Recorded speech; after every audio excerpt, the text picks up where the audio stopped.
I'm coming to you live. Woo! I'm trying to get as many people as I can. So this is more of a Q&A sort of session.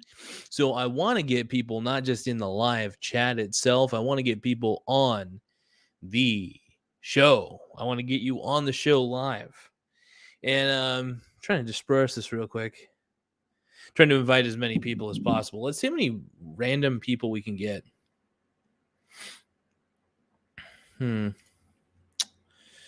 Probably get a few people. I'm going to try to get Tim Smith in here, of course. Trying to get Tim.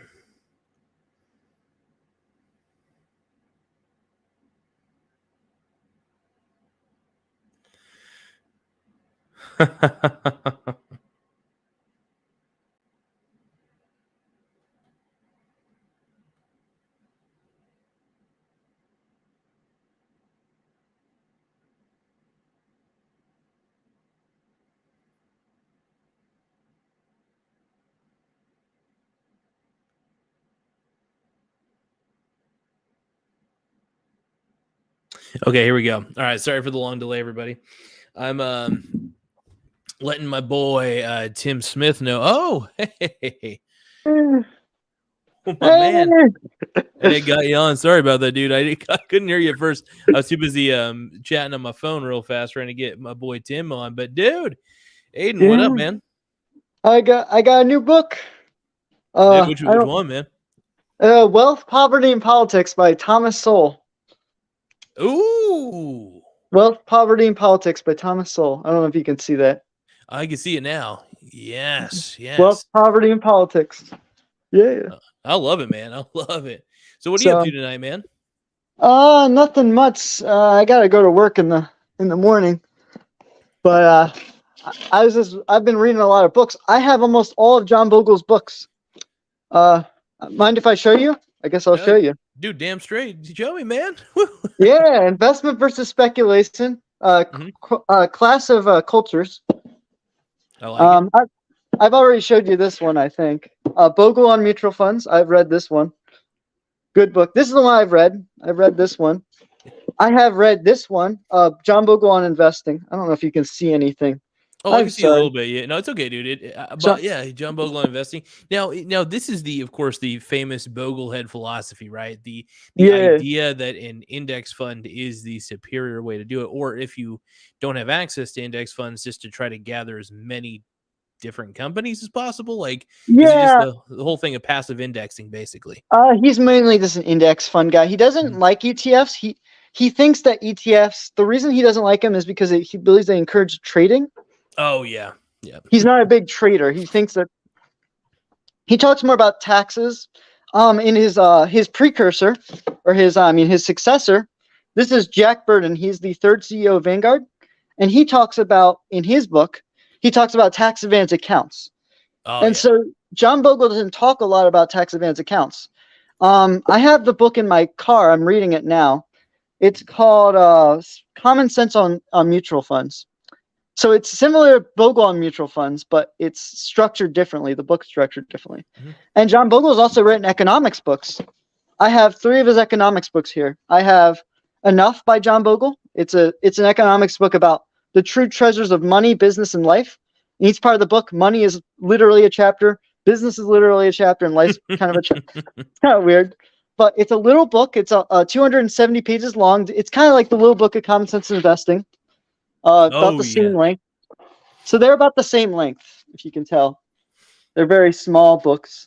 This is an economics book. This is an investing book. See, and that's the way it should be, man. A lot of those concepts need to be in concise books, and it kind of encourages more reading anyway. Because who the hell wants to read? Like, have you ever read Money Master the Game by Tony Robbins? Oh no, I haven't, but I've heard of that book. The book is like 700 fucking pages long, dude. This is massive. This is John Bogle's. This is John Bogle's. Don't count on it. Don't count on it. Give me kind of like a summary though. Like, is it just like? I haven't read it, but I believe it's about the failures of the financial system. I see. This is his second book on it. His first economics book he's ever written was called "The Battle for the Soul of Capitalism." Here it is. The Battle for the Soul of Capitalism. And he talks about the difference between owner's capitalism and manager's capitalism. And he believes that we are in a manager's capitalism, not an owner's capitalism. Got you. And he talks about the fiduciary responsibility of a CPA, the board of directors, and the CEO, how they have a fiduciary responsibility for the investor. Oh, hell yeah. Hey, Yeah. I got an idea. I don't know. Strongman might be in bed already. In fact, it probably is past his Oh, we bedtime. can And invite Strongman. it, Yeah, it, it it is probably is. it is his time. I'm gonna just message him anyway and be like, Yeah, "Yo, Strongman. want to get on the show for like 5 Oh minutes?" man, Strongman Hold has on. really inspired me. I love watching Strongman stuff. Have you ever been on his show like as a guest on his show? No, I've never been a guest on a show. I could try to. I mean, I talked to him on Facebook. I really I don't talk to him like in depth all the time. Like, but I like I send him a message every now and then and just give him a quick I chit chat. was one of the people. I did turn in an intro for one of his Oh, you videos. did? Which one? Which one? I've seen a few of them. It was a Jeremy LaFave intro. It wasn't very good. I got last place in the intro competition. Was it the one? Was it the one where he like cleverly edited it, like edited the strongman ones where he's like, or was it the one where he's like, was it an animated one? No, it wasn't. I was me. I think I was just pointing at the screen, or it was just my cursor, and I was pointing at the screen. Somebody's calling me. I'm gonna hang up on them. Sorry. Oh, it's okay if you gotta take a call, man. If you need to like pop back in, pop Nah, back out. There's I'm no. good. I'll keep talking. I like talking to you. Just talking about these books. I wanted to talk about all these books I have. I almost have all John Bogle's books. I'm gonna get one book on the first, and I'm not gonna get the other one probably because it doesn't interest me as much as the other ones. But I might get it just to claim I own all of John Bogle's books. Hell But, yeah. but The Battle for the Soul of Capitalism, that one's a really funny title. And I thought, oh, that's funny. Let me get it. I like cleverly titled books, man. Holy crap. This one's really good. It's called Excuse Me, Professor, the Challenging the Myths of Progressivism. And chapter 11, I think it's chapter 11 or chapter 14 is Why Healthcare is Not a Right. Oh, interesting. It's a very interesting book. Yeah. It's an economics book. But, yeah, because I have a few theories. I have a few theories that either pure capitalism could correct the healthcare industry, like to the point where or I think the problem is too much government intervention has actually fucked the healthcare industry. To be honest, that's my opinion. Yeah, I don't know what it is. I mean, it's so complicated. I don't think anyone has the true answer to it. But and insurance companies are a big deal too. That's what pisses me off, man. Insurance companies, I think, are the snake that is and this is my crazy theory, is that the health insurance companies are the snake that I'm trying not to go off on too much of a tangent, but they're the snake itself. What am I trying to say? If you cut off that snake's head, then you basically have solved the problem. I think getting rid of health insurance in general, even government health insurance, would force hospitals to put out good rates, because a lot of it is inspired by insurance companies and everything like that, and all the referrals crap they have to do. Yeah, I don't know. I think insurance companies are the real problem. That's my personal opinion. But damn, you got a good collection, man. I got The Intelligent Investor by Benjamin Graham. That's like Warren Buffett's like go-to OG book, dude. That is like Yeah, this is the only Warren Buffett inspired thing. Although Warren Buffett did write a bunch of quotes on John Bogle's stuff. This is all John Bogle section right here. Yes, I got. Oh, by the way, I also got. So this is supposed to be like a crazy Q&A where we all just kind of ask questions and we get answers from whoever. There's no one person. It's more like a gathering of souls. And let me This is a gathering of souls. Yeah. All right, here we go. I take it you got my message, right? You got my text message? Yeah, I was just hanging around. I just got home from work. I was hanging around, and then boom, a text message. My man, dude, my man, because I wanted to do a live video because I got kind of lonely. So it's like it's also snowing where I'm at for once and forever. Like I haven't seen the snow in ages, so it's actually snowing. Let me see if I can try to fix my lights. Can you see my screen name? Yeah, at least I can. It says Australian. Let me see. Actually, I think they're Australian school. No, Austrian school. Oh, Austrian school. I can't read. Austrian school cafeteria. Oh, I dig it. No, man. is that Baltimore? Yeah, this is Baltimore. Look. No, just kidding. This isn't Baltimore. But it's It's these our are my boy. books. It's our boy These are Hayden. these are my books. John Bogle's Enough. Dude, my I man's got got the library. I got a library going. I got George Orwell's 1984. Dude, nice. Dude, that's a I've got- classic book, by the way. Especially when it's a very dystopian at the end of the day. But damn, it warns about like warns of authoritarianism and shit, and strong man, personal Oh finance. man. Stop being a broke loser. That's one of my favorite. I've never Titles. read it. I've never read it, but it's one of my favorite books just by title alone. I'm thinking about going to nursing school, so I got a nursing book.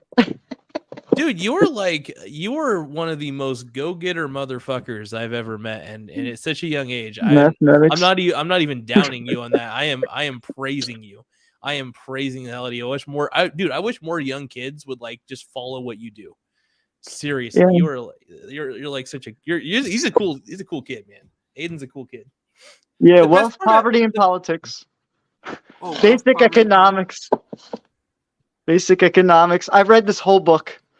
Yeah, This is a massive. This is a massive book. Basic economics. Applied economics is my favorite, though. You have to You have to get this one. This one, it has the economics of healthcare. It's a really good chapter. Oh. That's the name of the chapter, economics of healthcare. In there, Thomas Sowell Reader is really good. I have government is the problem. I read the whole thing out loud on my YouTube channel. Actually, if you want to listen to the you did audio, a live read through? Yeah, I did a live read through of this whole pamphlet. I need to start doing that shit. I did a live read through. You can watch the whole YouTube video, and I read the whole thing on my YouTube channel. Dude. If you want to watch the YouTube video of me talking about why government's the problem, it's really funny. I saw the beginning of it. It's on my watch list. Oh, okay. Yeah, it's probably not the most interesting video, but it's just me reading a book or me reading the pamphlet. Hey, that's just a free audiobook, baby. That's what daddy needs. Yeah. It's actually like $5 on Audible when I can get it. You can get it for free when you just listen to me read it the entire 30 minutes. I need to promote you more often, dude. So are you still doing things on your YouTube? Are you still on the same YouTube channel though? I'm still on the same YouTube channel. I think it's a cool fucking name, actually. I mean, if you ever decide to change it though, it's no big deal either. Yeah, I might change my name on YouTube. I don't know. My name's kind of boring. I didn't really know what to name myself, so I'm like, Change it like Austrian school playground or Austrian school cafeteria. What is it like? Austrian would be like the Austrian School of Economics, like this? Yeah. Austrian economics? Yeah. I have an idea. Why don't you just like call yourself like Aiden Trump or something? I don't know. Just say that like you're Trump. Just say you're Trump's like illegitimate lost son or something like that. And you're promoting economics, man. That's the way I say it. It's the funniest thing. I have not come up with that name. I did not know Aiden Trump. I have the United States Constitution as well. Beautiful document. It has the Articles of Confederation, the Bill of Rights, the amendments, and the Declaration of Independence, all in one book. Very interesting book. I have Thomas Paine's Common Sense. Common Sense by Thomas. If you ever heard of that book? I have not actually. Hold on, let me see. So Common Sense was 6 months before the American Revolution. He wrote a book called Common Sense, Thomas Paine. And Thomas Paine inspired John Bogle's Common Sense on Investing. The title comes from Thomas Paine. So when John Bogle was writing to an American audience, he was writing about Thomas Paine and how he relates investing as an American as when the founding of the country or whatever. I don't know. It's weird. I like it. It's very weird how Thomas Paine and John Bogle are in the same niche when it comes to naming things. They named this as Common Sense. There's 2 titles with Common Sense on them. I don't have it. I have it in my car. The other one. I'm reading that one right now. I like it, man. I love it. So I'm gonna be reading a lot. So I got a bunch of books. I got them this recently. Actually, I got a bunch of these books. For politics, I'm currently reading Hans Hermann Hobbes' Democracy: The God That Failed. That's a Curtis Yarvin recommendation. So. Yeah, I only have like political economy books because I like economics. Or like, well, I have the American Constitution, so I guess I have the Federalist Papers and the American Constitution, but those are like the only political ones I have. Everything else is economic. I'm not into social. I like economics more. Well, I like the Austrian school because they encourage me to like skip over the rail when you're crossing through like public transit, like not pay the ticket. Because they said if you don't like support the state, you're allowed to buy and sell on the black market, and I count that. The Austrian School of Economics. Yeah, there's I the love it. Keynesian school, the Austrian school, the Chicagoan school, which is like freshwater economics. That's what they call it, freshwater economics. Freshwater Chicago. economics? Yeah, so freshwater economics is the Great Lake region, and saltwater economics is the Keynesian. So saltwater would be the West Coast and the East Coast. They call them saltwater economists, Mm, Nice. and they're Keynesians. I dig it. So that's it was in the book. What book was I reading? I was reading Hayek versus what was it? Hayek versus forgot the guy's name. I have it. Oh, Keynes. Hayek versus Keynes. I don't have the book here with me. I gave it to my aunt, and my aunt didn't give it back to me. And she's only read 2 chapters, and she doesn't understand anything that's going on. She read it, the 2 chapters, and doesn't understand a single thing. So I understand it perfectly. I actually thought that book was really well read, really well written. I don't think he could have wrote it any better, honestly. But here I have John Markin Keynes' General Theory of Employment, Money, and Interests. I absolutely disagree with the book, but I have it. It's here's an interesting book. The Menu, Life Without the Opposite Sex.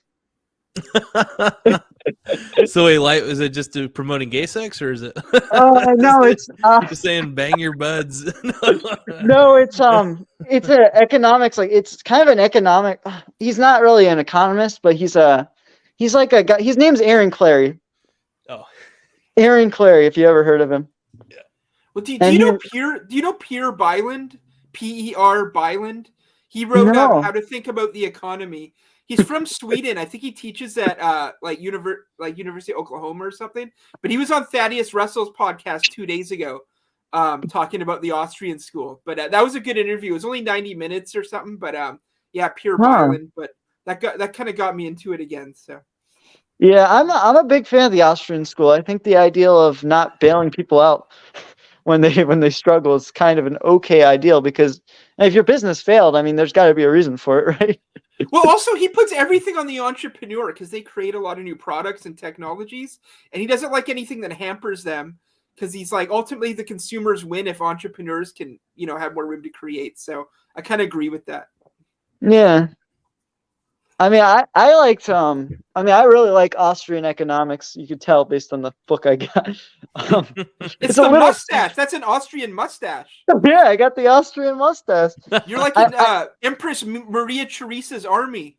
So I had a full socialist beard, and I shaved it, and now I look like a Austrian. You got the sweet communist beard, like the Karl Marx Marx beard. I shaved it 2 days ago, and it's growing back now. But the mustache is still very thick. Truth is, the reason I hate Karl Marx is not because of his philosophy. I'm just jealous that he can grow a beard better than I can. That's just really the truth. But, I was thinking about getting Das Kapital, but I don't know if I want to get that. That would look weird on a bookshelf with the Wealth of Nations, but on it. Well, they say psychologically, like Jehovah's Witnesses, why they have them go out so much is psychologically, it makes you like a more dedicated member. And I think that's with the Marxist beards. If you can commit to growing a beard like that, especially if you're South American and it's hard to grow a beard to begin with, you're committing to the beard, you're committing to Marxism. So good. I read a quote one day. It was like Karl Marx is revolutionary, and Adam Smith is evolutionary. Very interesting. So because Adam Smith kind of views himself as an observer. He's just looking at the economy. He's seeing how the division of labor is causing the society to get better because there's more products being developed. Meanwhile, Karl Marx has seen capitalism in its later phases, and he talks about the dangerous working environments in a society with a high high division of labor. He talks about how, like, he's revolutionary, but Adam Smith's more evolutionary. He talks about the evolution of capitalism. Karl Marx is talking about the revolution away from capitalism. It's very interesting. But they talk about the same stuff. Like, it's very interesting. Like, Adam Smith's like, oh, the division of labor causes products to get made way better with free trade and everything like that, right? And then, like, Karl Marx is like, oh, the division of labor actually alienates you from your work. It's so different. Like, the mindset's so different. Yeah, but what do you think about this Marx's alienation? Because it's like, that's the best part of jobs, as far as I can tell. Like, I would say 90% of the jobs I've had, I've wanted to be alienated. That's why they play music at work. That's why in a factory, someone has a stereo, they're playing rock and roll. Or that's why people have pictures of their family on their desk. The best part is that it's not your life. You get to alienate yourself from your work. You do it for a few hours, then you go home. You know, it's funny because my work won't allow you to play music or go on your phone or anything. My work is like, I work at a warehouse, right? I work at a big giant Amazon warehouse, right? And they don't want you to play music. They don't want you to do anything. They just want you to work. And it's like, and because, like, if you have your things on your ears, right, you're not listening to what people are saying to you. No, before you go, my landlord's son just got fired from an Amazon warehouse because he crashed a forklift because he was looking at his phone while he was driving. Oh my goodness! No way! That's crazy. Oh my god! Those forklifts are freaking. I've seen forklifts. Yeah, they are dangerous. I've seen. I haven't worked with them, but I work next to them, so I see them right next to me. I'm like, don't crash that thing into me. How can somebody be on their phone though on a forklift? That just boggles. I mean, well, this guy has like a video game addiction, so he might have been playing like a game or something. Oh my god! Yeah, he is probably like. See, that's why you don't play smartphone games, man. If you play games, play them on your computer, and that's it. Like that's my solution. Everybody's like, I'm addicted to smartphone games. It's like, well, play them on your computer. Uninstall all the games off your phone, and then just play them on your computer, because then that forces you to go to your computer only to play the games. That's what I do with social media, man. I don't have any. Well, I think I do have one social media app now that I think about it. Instagram. I think that's about it. But maybe. But I don't know. I have Facebook and YouTube. Those are the ones I use.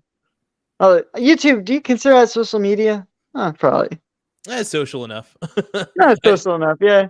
It just depends on which corner. Sometimes it's anti-social media, in my opinion. But Marx with alienation, it's like that's the best part, is being alienated these jobs. Like I've had, like the job I have now, like it's weird. Like I can listen to podcasts all day. I can do whatever I want.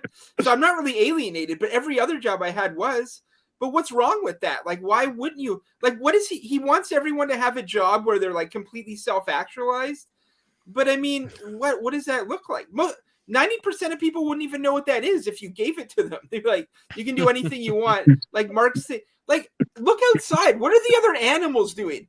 There's a squirrel in my neighborhood who's literally working 20 hours a day and never takes a break. It's like, that's what other animals are doing. But Marx wants me to just write poems all day. Like, I don't even think I can do that. I wouldn't even know how. Oh, each according to his need or something. I forgot the quote. According to the need, according to their ability. I don't. That doesn't mean anything. That's like something someone on The View would say. It's just like, it's so. That's why it's delusional. Unlike Wealth, Poverty, and Politics, which I have right here. Wealth, Poverty, and Politics. It looks like Karl Marx's book because it's red, but it's not. It's a Thomas Sowell's book. Thomas Sowell. Thomas Sowell? Dr. Thomas Sowell? One person I love, I think he's a little bit of a grifter, but Robert Kiyosaki. He wrote he wrote the Capitalist Manifesto as a direct opposite to the Communist Manifesto, because he's read the entire Communist Manifesto by Karl Marx, and he was like, when he saw one of the reasons he ended up joining the army to begin with was because he read that book in school, and he was like, fuck if I'm letting this happen to America, basically. So and then what else? And then after he was done there, yeah, he just wanted to be a capitalist at that point. He was just like, oh, I'm not gonna. Yeah, he's the most anti-communist guy. He's he's okay with other people believing it, obviously, because he believes in freedom, but he still thinks it's one of the worst ideas he's ever seen, and he does everything in his power to like, not to censor it, obviously, but to show how capitalism is not necessarily a bad thing. It has every system has its downfalls, obviously. Yeah. But like, I mean, I don't know. I still think it's bad. Here's the thing: with socialism and communism, everybody ends up poor and miserable. But at least in capitalism, only a very fewer people, way fewer people end up miserable. I mean, because at least it promotes abundance rather than scarcity. That's the thing about collectivist ideals. I think it promotes scarcity, whereas like individualist concepts promote things like abundance and creation. In my opinion, that's my thought. But you're talking about the Constitution of Liberty. All the words you just used. This book. These are all books that Michael Malice mentions that I've never read. I got to get your library. Yeah. Oh, you can come over to near Baltimore. You might find it. Oh man, Tim's been wanting to travel. I think he's been wanting to travel to the States, so he might just. I'm getting my passport next month. I was going to go to Europe, but I think I'll stop at Baltimore on my way there and pick up some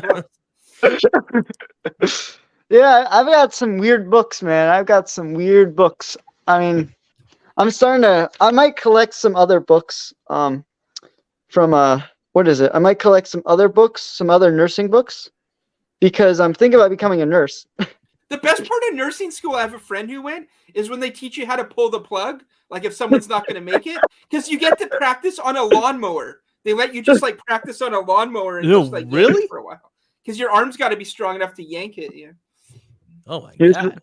Here's a medical anatomy book, medical terminology. Nice. Yeah, I'm gonna read all this and I'm gonna figure out what to do. You're pretty damn dedicated, man. That's honorable. Now you're not gonna be like Martin Shkreli, are you? Like get into nursing and then jack up the price of like Band-Aids or something? Oh my god, Aiden actually might be a young Martin Shkreli actually in the process. Holy shit, dude! I just realized, are you Martin's son? Actually, no, I'm not. You kind of look a little, not like really too much like Martin, but I can see you being his illegitimate son, to be honest. I love Martin Shkreli, by the way. That guy, I don't know who he is, but I should know who he is. Oh, dude, I love. Maybe I'm just too young. Maybe I'm young. That's probably why I don't know who he is. Well, he was known as the Pharma Bro, I guess, back in the day, back like 5 or 6 or 7 years ago or something. But I want Martin. He's banned for life from the pharma industry in the state of New York. Because what he did was he started like a pharma, like a. Are you gonna bring him up? Oh, I think so. Yeah. Well, I'm just gonna link his if I can find it, because I love what he ended up doing though, he kept starting hedge funds, and then his hedge fund would lose money, so he'd start another one and raise money for that, and then use that to pay off the ones in the first one. Which in the end, no one really lost money, but it's still illegal to do all that. Yeah. Well, and but he started. It was called it's called Turing Pharmaceuticals. No, there's some other guys. Okay. Good night. Good night. All right. Sorry, I was laughing at the jokes. Oh, shit. The hedge funds. Sorry, somebody went in my room. No, it's all good, man. It's all good. You're good. Yeah, I don't know. I think Sorry, I thought you were playing a video, but I had a video on by accident because I brought an article on Fox News. I thought you were finding a video. I was like, sorry. Oh man, if you got a video, that's cool. If you got like a video of Shkreli, dude, you could put it up on. You could share your screen, and I'll pump I used it to up watch on him there. a lot. I have in the last few weeks, but let me bring up Martin Shkreli right now. I got a shout out from him on one of his live ones. Oh, that's the guy. I remember now. He was the guy who did that weird risky trading strategy.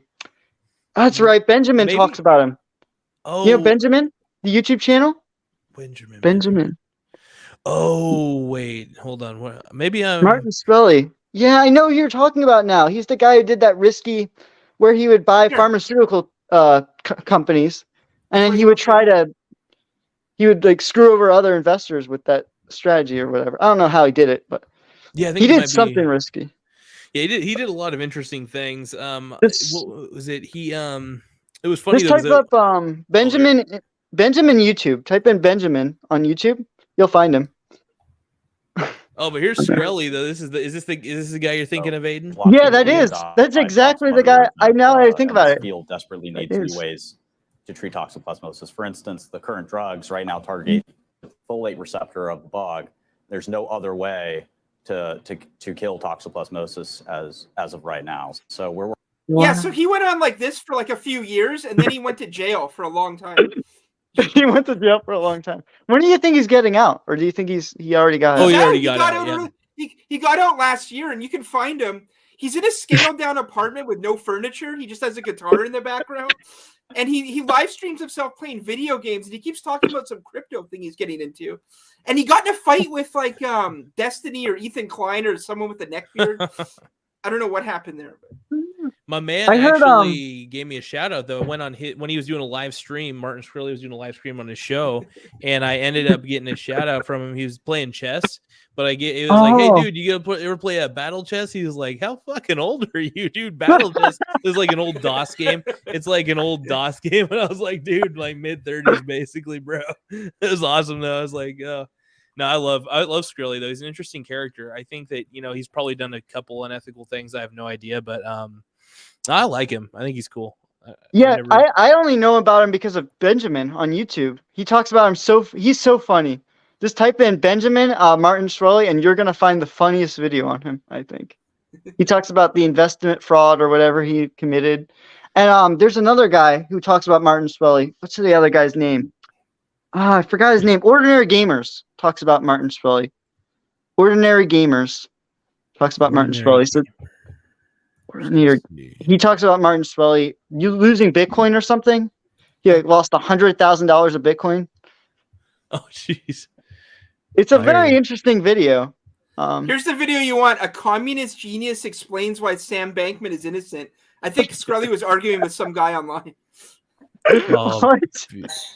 Yo, does this service support communists? Yes. Right.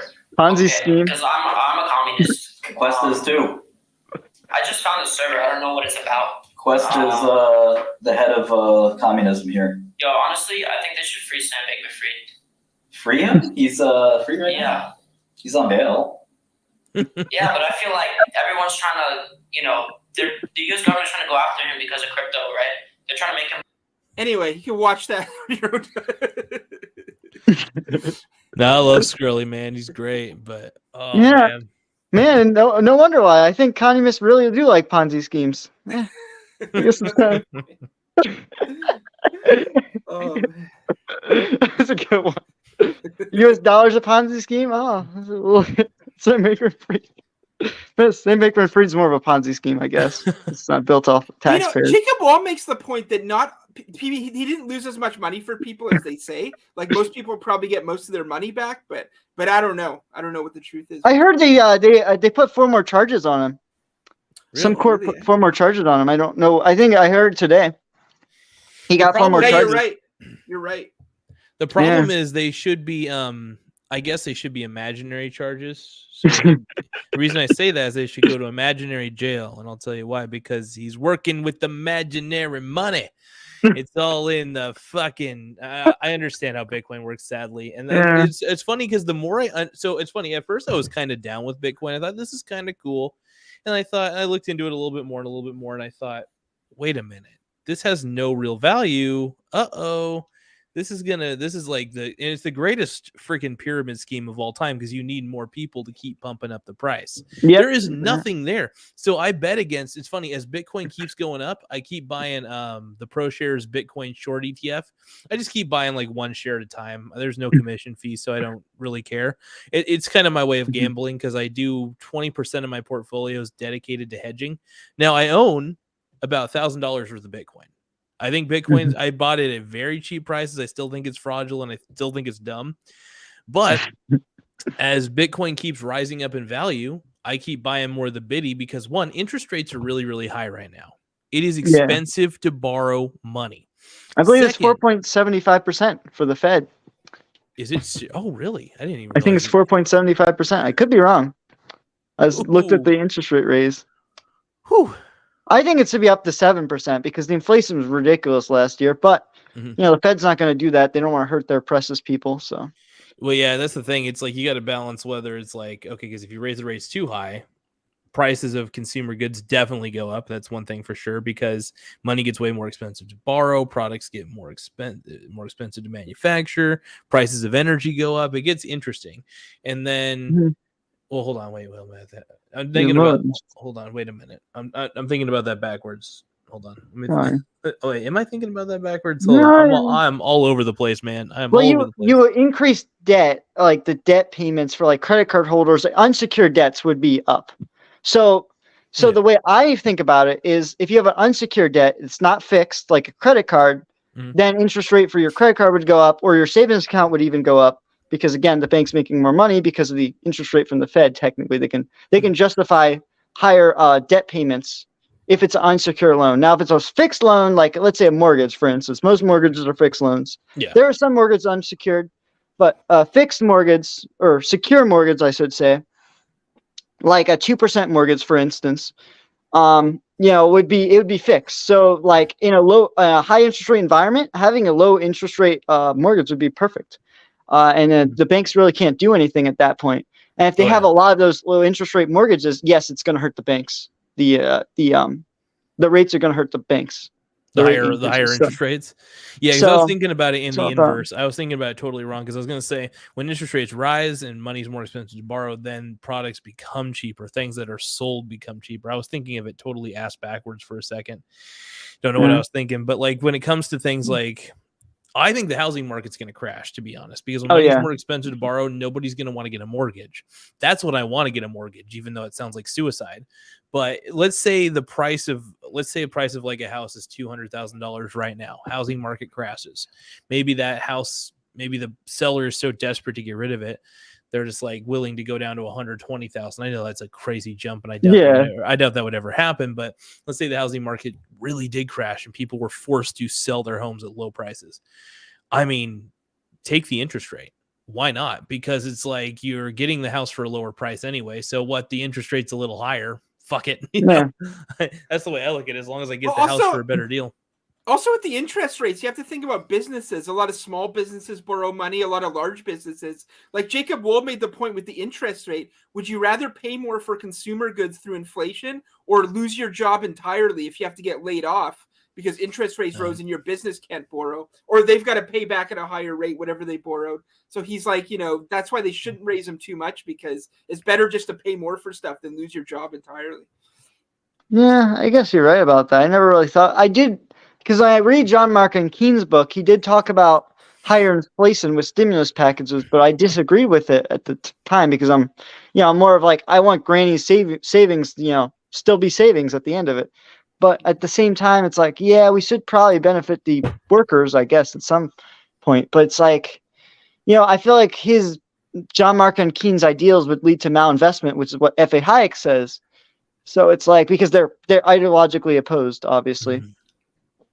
They talk about like F.A. Hayek doesn't like low interest rates because he thinks that it goes into the wrong sectors of the economy, and that the wrong sectors of the economy, they're malinvestments, meaning the investment is wrong. The investment vehicle that they're using is wrong. You could be investing in something else. So for instance, like the energy sector is one of the last people to get the money for whatever reason. I don't know why, but it's always sluggish behind the rest of the economy whenever there's stimulus for businesses. I don't know what it is about the energy sector, but it just happens. And so F.A. Hayek like gives little examples like that against John Markin Keynes, and how just having high employment doesn't actually fix an economy. There's a really famous rap video. It's called, I think it's the second one. It's called Hayek versus Keynes 2. Just read. There's 2 of them, but the second one is really good. I highly recommend it. The first one's talking about real estate. The second one's talking about employment. And I think the second one is perfect for talking about. He doesn't really mention anything, like he doesn't really say, oh, I want higher interest rates, I want lower interest rates. He just says low interest rates. The first one, he talks about low interest rates would cause malinvestment, and how like, if you keep doing low interest rates for a very long period of time, like 10 years, you're eventually going to cause a lot of investments to be wacky. Like you see Tesla. You see Tesla today and you're like, yeah, that investment's going to crash. Because money's So- so cheap to borrow, people will just keep Borrow. borrowing money, and then people are going to be putting in all the wrong shit, overvaluing things. Actually, you're seeing, when interest rates were really low, I noticed like Tesla went to the moon. Unfortunately, I like Tesla; it's a great company, but it's overvalued as shit because everybody poured into it. And Jay Nagy talks about that too. Jay Nagy, he talks about how low interest rates will make a clown market in the stock market. Jay Nagy talks about that all the time. Every video he mentions it almost. Motherfucking clown world, man. Clown world. God damn it. Clown world, investment world. Oh, yeah. God. I love it.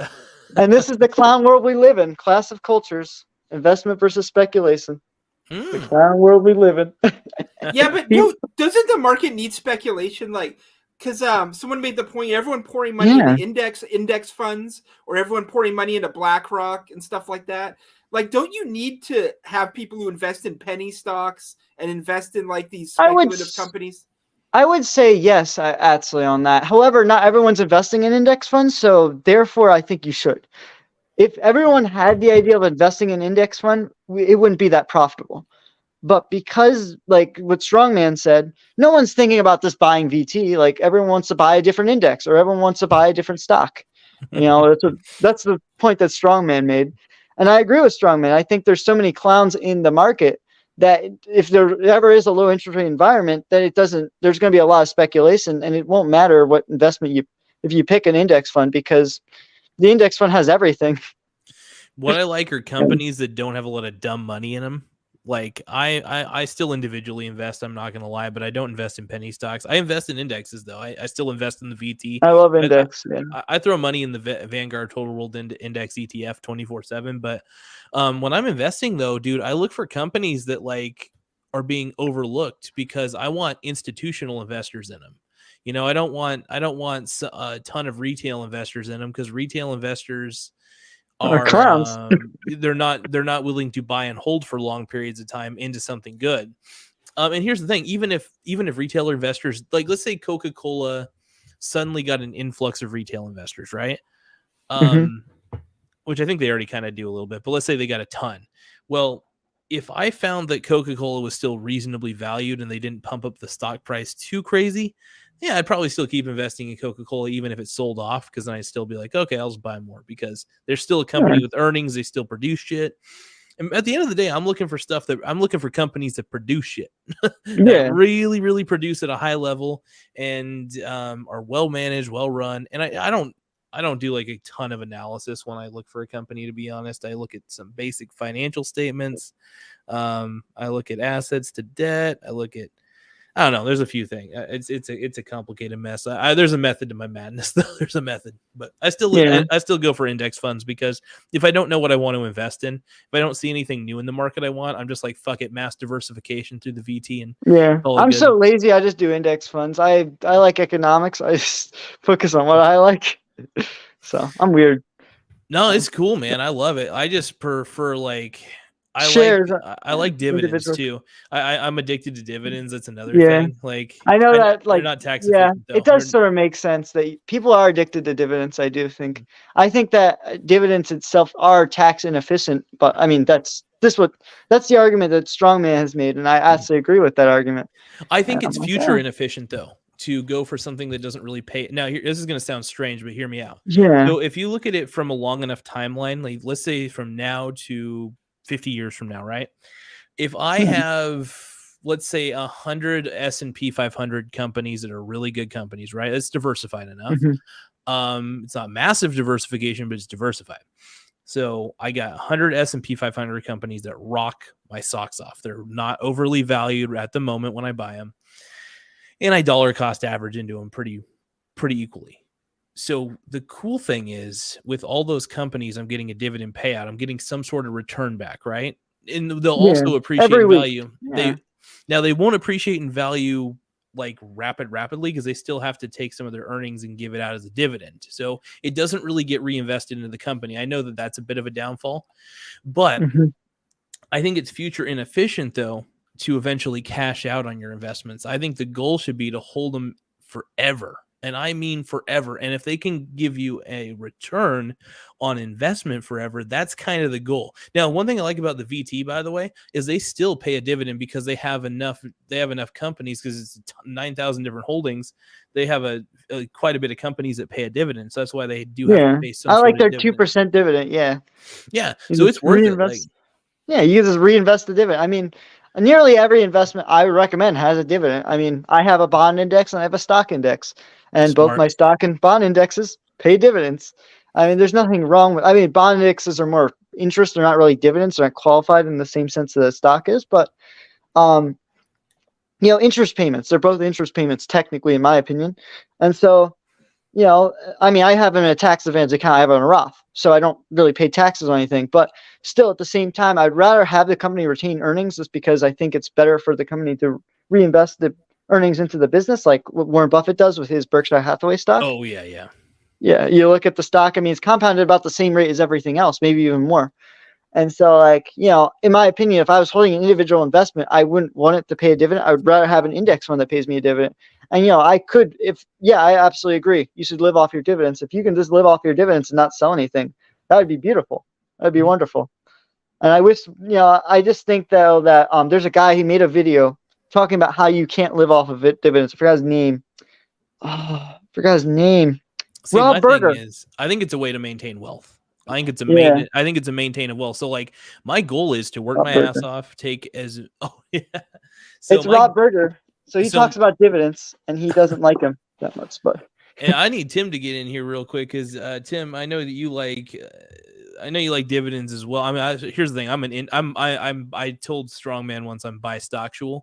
I like indexes, and I like individual investing, and I like indexes. Man, I got a problem, but but the core philosophy that I have is buy and hold forever, ever. And that's the thing for me, man. I just think that at the end of the day, trading in your assets for cash is like trading in my car for a pile of turds, because I think cash is turds. Like, I know it's worth something now, but 10 years down the road, my dollar is going to have depreciated value up the ass.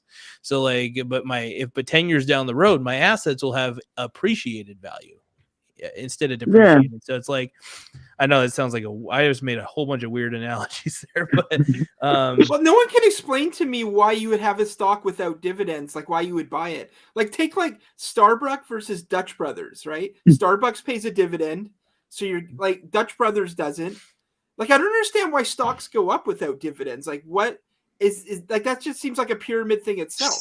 So what investing with Cole said, and this is what investing with Cole said. He said it doesn't matter if the stock pays a dividend, because the earnings are retained in the. So let's say you had a bank account, right? And let's say this bank account had $1 million in it. And let's say, for whatever reason, the bank account generated interest inside the bank account. Well, the stock, let's say there's only one stock. It's $1 million stock, because there's one bank account that's also $1 million. Yeah. So now, if you own just one stock, you have one control of the company. Now, for whatever reason, I don't know why, Cole makes weird analogies. I forgot what he said exactly, but there's a video he talks on why stocks aren't Ponzi schemes, and that's the title of the video, by investing with Cole. It's a very good video, and he talks about how dividends don't matter. I think I can explain it, because take Google, for example. The Alphabet company that owns Google, basically, they're called Alphabet, and they don't pay a dividend, as far as I know. I don't think they've ever paid a dividend, to be quite honest, but they appreciate in value over time. One, because they have really good earnings. Wait. Does the company appreciate in value, or the stock, or both? Well, okay. So here's the Probably thing. So both. Yeah, both go. So when a company appreciates in value, that's based on earnings and things like that, and like how much, are they actually profitable? Like, take the stock market out of the equation and just look at the company as a whole. How much money are they taking in themselves? Are they selling products? Blah blah blah. And then after you're done looking at the company as a whole, then see what the stock price is. And if the stock price is like really, really high as compared to what it should be, like, and it's not just the price, there's several factors. There's like, how many shares are there? What's the current share price? Then you could find out, like, there's PE ratio is a simple way to analyze it. But Oh, you got a book there, Intelligent. Yeah, the intelligent investor. He's Yeah, but saying the everything. company could be doing amazing or awful, and that's independent of the stock price. It just depends if people want to keep buying it. That raises the price, right? Yeah, Well- so what Benjamin Graham says is the stock market's a voting machine in the short term and a weighing machine in the long term. That's a good. So- That's actually a really good analogy right there. So- my God. I But thought, still, like, look at Google. It's down. Alphabet is down 31% in the last year. 31% their stock price. But well, if it may have been let's say you- overvalued or undervalued. I mean, nobody knows for true. I think That's it may what have been overvalued. Nobody knows, but if you get paid a dividend, I know exactly how much that is. It lands in my account. I can go buy a sandwich with it. If I'm just like, Yeah. if it's the share price up and down, I have no idea what this is worth or if it's worth Well, anything. you do it based on earnings. You don't do it by dividend. If it's not a dividend payer, you do it based on the percentage of, okay, what's the PE ratio of the stock? Like if it's a technology stock and let's say it's under 15 with the PE ratio, I would totally think about buying it. Yeah, but you don't get in my any of the earnings if there's no dividend. You don't get paid any of the earnings. Yeah, but normally technology stocks anyway are Well, over at 20. So Well, I mean, I don't know. by the way, people should never forget about stock buybacks. Stock buybacks are, in my opinion, they're actually more tax efficient. But here's the problem: here is the catch-22. Eventually, you have to sell off to get a return. Some of your company. That's the thing, man. I don't want to give up ownership. My philosophy is, what can I do to never give up ownership? Ever, right? Because if I have to sell even a portion of it, I'm giving up a little bit of ownership, and that scares me. I don't know why I'm so paranoid of giving up ownership. To make the same money that you make off dividends, you're going to sit there having to buy and sell all day, and like, what a waste of life. Like, and you're probably going to lose. Most people lose money probably doing that. Oh no, you could just hold on to the stock until retirement. That's what Strongman says to do. But what if it goes down 30%, like Alphabet did when you go to retire? That's what happened Well, in you're supposed 2008. to do. Well, I mean, over a 40-year time horizon, it shouldn't matter too much if it's an index fund, unless the world's ends. I mean, unless the world's closer to ending, then the index shouldn't go down that dramatically over 40 years. Yeah, I don't know. It's all very ethereal. I just like dividends because it's, you're getting paid part of the profits of the company. Otherwise, who knows? It's just based on what people feel, if they feel like buying the stock or not. Yeah. I don't know. Yeah. I like listening to Cole's explanations. I don't know. I forgot how to explain Cole's explanation, but whenever you watch Cole, watch his oldest videos, and you'll really start to understand his mindset on investing. I like investing with Cole. He's very similar to Strongman. He's one of Strongman's friends. Yeah, but it's just, look, a stock. Let's buy a stock because it's going up. Why is it going up? Because people are buying it. Why am I buying it? Because it's going up. Why is it going up? There's underlying but again, earnings. that has nothing to do with the share price. You don't get any of the earnings. So it has let's just say it has an influence on the share price. Let's think of it that Yeah. way. But it has an influence on the people buying the stock. That's what has influence. Somewhat. Short term, it does. Long term, however, if the company is just terrible, absolute trash, after 20 years, it's probably not going to be back. It's probably not going to go to the moon for 20 years. Right. But if you had that stock for 20 years, you'd get paid dividends the whole time. And you wouldn't matter if you bought or sold it after, because that whole time you were getting dividends. The problem is there's some companies that will borrow debt for dividends. They won't actually have underlying earnings for And dividends. you have to watch out for those. That's definitely something that's a big deal. So that's why I look for companies that are not debt ridden. I look for company, if they pay a dividend, I make sure they at least have a decent amount of assets on the books and not that much debt. I'm okay with them having debt, but they better have way more assets than debt on their fucking financial books. They need financial statements. And that's the thing. Is like people always say, "Oh, get these high dividend payers," and there's so many channels dedicated to dividends. See, that scares me. I need to know why it has a 10% yield right now. Is it because it just went down? Like, for instance, Verizon, I'll make an exception for certain companies. Verizon, when it went down, makes sense. Oh, yeah. Dude, they had at one point, 7% annual yield based on their share price. And I was like, okay, that's a good yield. So I'm going to buy some of this. But yeah, no, I see where Tim's coming from, though. Because Tim and I kind of have the same philosophy of we don't want to give up our ownership. That's something that we don't necessarily, but we want to make sure that when we're owning, we want to make sure that we're getting a little kickback. The dividend is seen as like a kickback, although I know it's tax inefficient. A share buyback, though, technically, if you want to go buy it, is way more tax inefficient because they're taking shares out of the overall circulation. That's why I love share buybacks when a company does that. So, I think anytime a company transfers money to somewhere else, there's some taxes involved with it. So, I mean, regardless, it may be it may just be more tax efficient not to do either. but I don't know. That's my philosophy on it. But Well, you're personally, totally right about taxes, but I got all my dividend stocks in a Canadian account that's completely tax free, 100% Yeah. That's so tax free. wild. That is so wild. I love it. yeah, the Roths in Canada and the United States. I don't know if Canada has a Roth or if they Well, have you guys have the traditional. Roth. We've got something called the tax-free savings account, and every year they give you an extra like $5,000 of space in it to add stocks. But I set mine up years ago and never used it. And then when I checked it, I had like $80,000 of space. So now I'm just like filling the bastard. But my dividends are 100% Oh, in the U.S., tax-free. you use it or you lose it. So you like in the United States, right? The way Do they they have give it you set up. money? Do they give you that money to put into Mhm. stocks? Like, Tim, do they? No, like, I just get the room. It's just more space. Oh, to it gives put you in. Yeah. room to add Yeah. into it. So Okay, in the that's United cool. States, you can only add 6,000 a year. So regardless of how much money you make, well, except if you make over 200,000. If you make over 200,000, you don't qualify. But if you're under $200,000 a year, which I am, most people are, you have only 6,000 you can put in. If you sell your stocks, you can only put in 6,000. If you keep your stocks in there, you can only put 6,000 a year. And you can't use the next tax year over. You know what I mean? There's no space. They don't give you space like Canada. Well, If that one makes thing any they do sense. here is Or let's say Roth. you've got $20,000 of space and your stocks grow to like 30,000, then that raises your limit to 30,000 and it never goes back down. So whatever you put in, it just keeps raising it. It never goes back down if that's what you raise it at. Oh, okay. I didn't know how Canada works, but in the Yeah. United States, that's the way our system works. It's like use it or lose it. You either put money in this year or you're not going to be able to put in money for next year.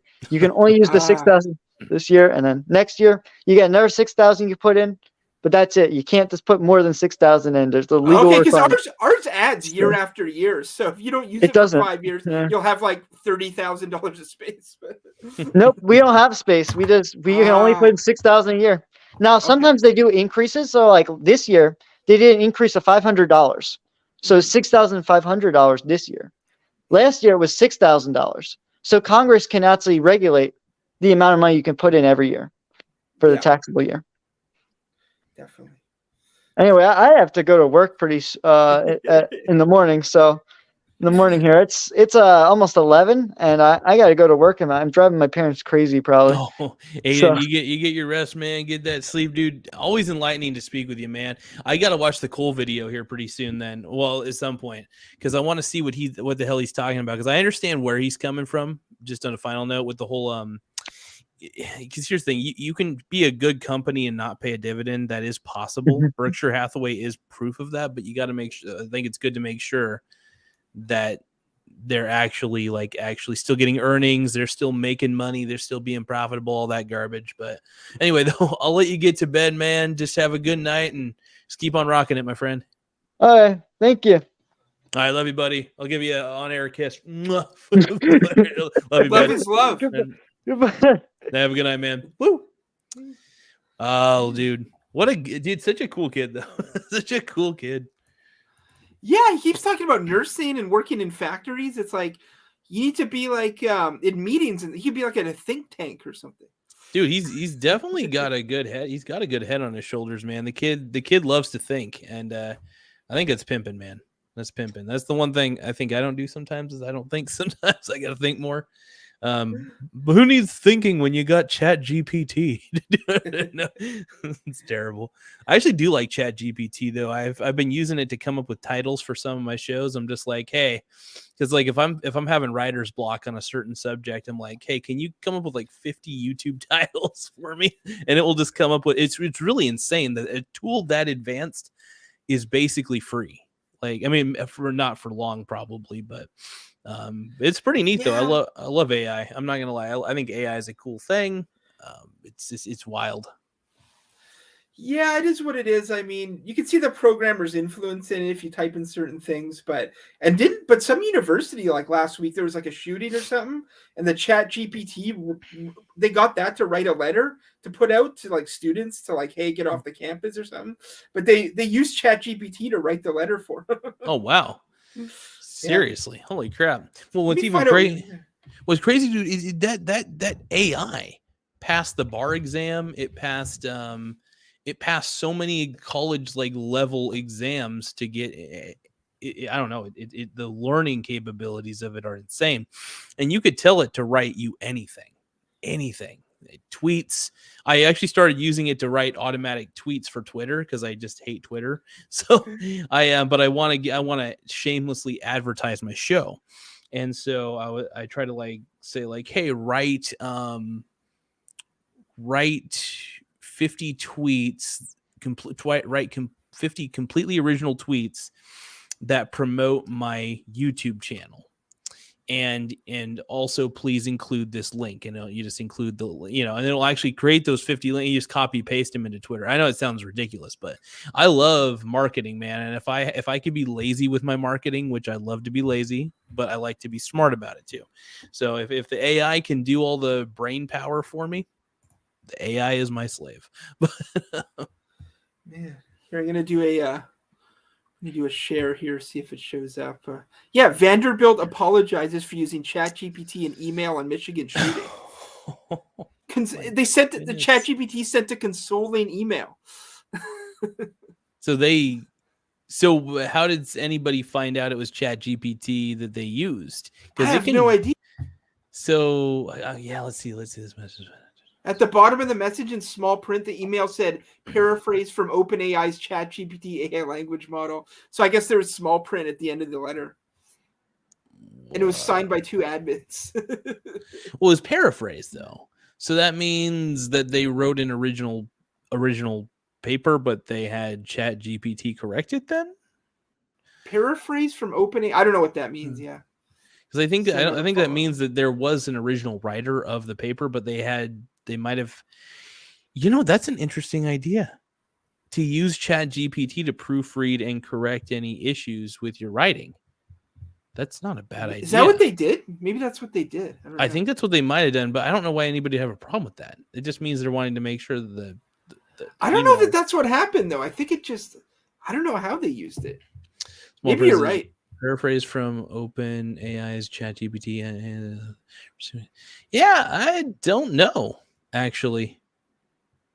It says, we believe the message of inclusivity expressed in the email using ChatGPT generate communications contradicts the values. I don't know what they did exactly. Yeah, I don't know. I mean, hey, man, if you can use ChatGPT, hell, you can use, it's crazy. You can go to college and straight up have ChatGPT write all of your papers, as long as you give it isn't that crazy? You give it the necessary parameters. Be like, hey, I got to write an 8-paragraph essay or a college level research paper about blah blah blah blah blah. Let's say Dr. Fauci's involvement in whatever, and then and cite your source. You could tell it cite your sources, so that way you have all the sources that are used. And then you could tell it like to do everything that you needed to do to make it seem like a legit paper. And it's not technically plagiarism if it's completely original. So if you tell it to write you a completely original paper, it will. That's the crazy part. So like, and it actually looks out. It's so tough for it to plagiarize too. It's so tough for it itself to actually plagiarize the paper because it's doing everything in its power to make it completely original. But then again, I don't know. It's a lot of crazy shit. Well, in papers, you got to cite sources, like with footnotes. I don't know if it does that, but if it doesn't, I'm sure they can make it do that. Oh, you just got to tell it. You give it the parameters. Be like, hey, write me a completely original papers, 7 paragraphs long. Cite your sources at the bottom of the paper. He's got to let it know. Like if you were writing a paper, you'd have to tell yourself those things, right? You'd have to be like, okay, I got to write a 7-paragraph paper. I got to cite my sources. And then if you tell ChatGPT that, it's like when you tell you know what I mean? So like you can give it the directive just as much as you can give yourself the directive to do it. Well, it depends if it has access to books and articles, like academic articles. Oh, it has that. It has access to it's constantly learning and constantly accessing information across the internet too. So it doesn't just reference its own library; it references other libraries and other things. It's cool. Now there are limits, obviously. It can't know everything, but it can research things and it can learn. So that's pretty cool. Yeah, that's what's going on with it. I don't know. It's just we'll see what happens in like 5 years. We'll see what just gets caught up in this. There's going to be a lot of things that people just look at like as fake now as AI. Like even people will be like, you sound like ChatGPT. You're like, so maybe you'll have to do more to stand out. as like a person from whatever Well, they're yeah. doing. I don't know. And that's the thing, man. Honestly, Chat GPT's kind of encouraged me to start writing more. I enjoy doing script writing now because it makes me feel more confident with my own ability to write, which is kind of fun. But how many movies come out and it's like this could have been a Chat GPT? Oh, Like a lot yeah. of things, but a lot of things in general in life, not just movies, but all kinds of stuff is formulaic. So, like, how much is Yeah. not formulaic? Like 5%? Well, in a weird way, creativity is really just meshing two or more ideas together to create a unique product. So, so I mean, AI just is taking creativity in a weird way. This is going to sound a little bit maybe dystopian. I don't know. Creativity in itself could be implemented into an algorithm. Well, they had some AI program on Gavin's show like a couple weeks ago, and it created it basically created like Jimi Hendrix's sound, and Oh, and whoa. the singer sounded like him, but he was just sort of like saying like gibberish, like it Hmm. wasn't even words, but it sounded like him, and the guitar sounded like him. That's So crazy. you're going to be able to create a lot with this stuff, and it's just are people going to care? Are they be okay with the Chat GPT and the AI? I don't know. What I'm curious about is AI art in the AI art, like 3D modeling. I found out that they have AI that does 3D modeling.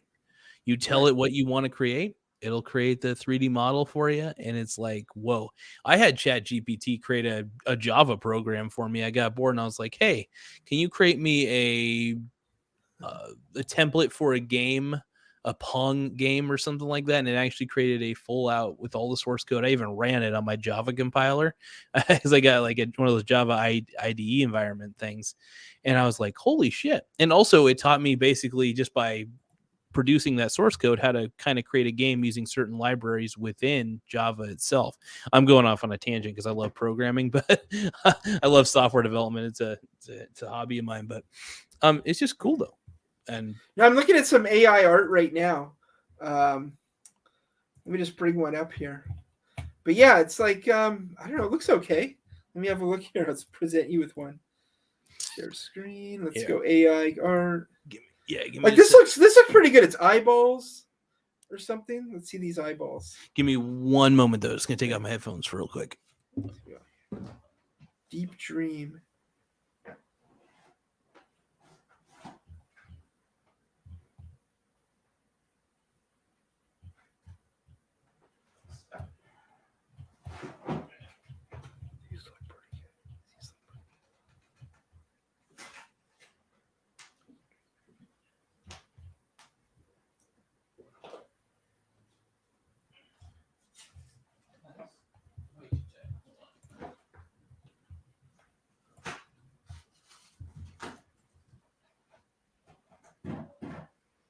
All right, here we go. Oop.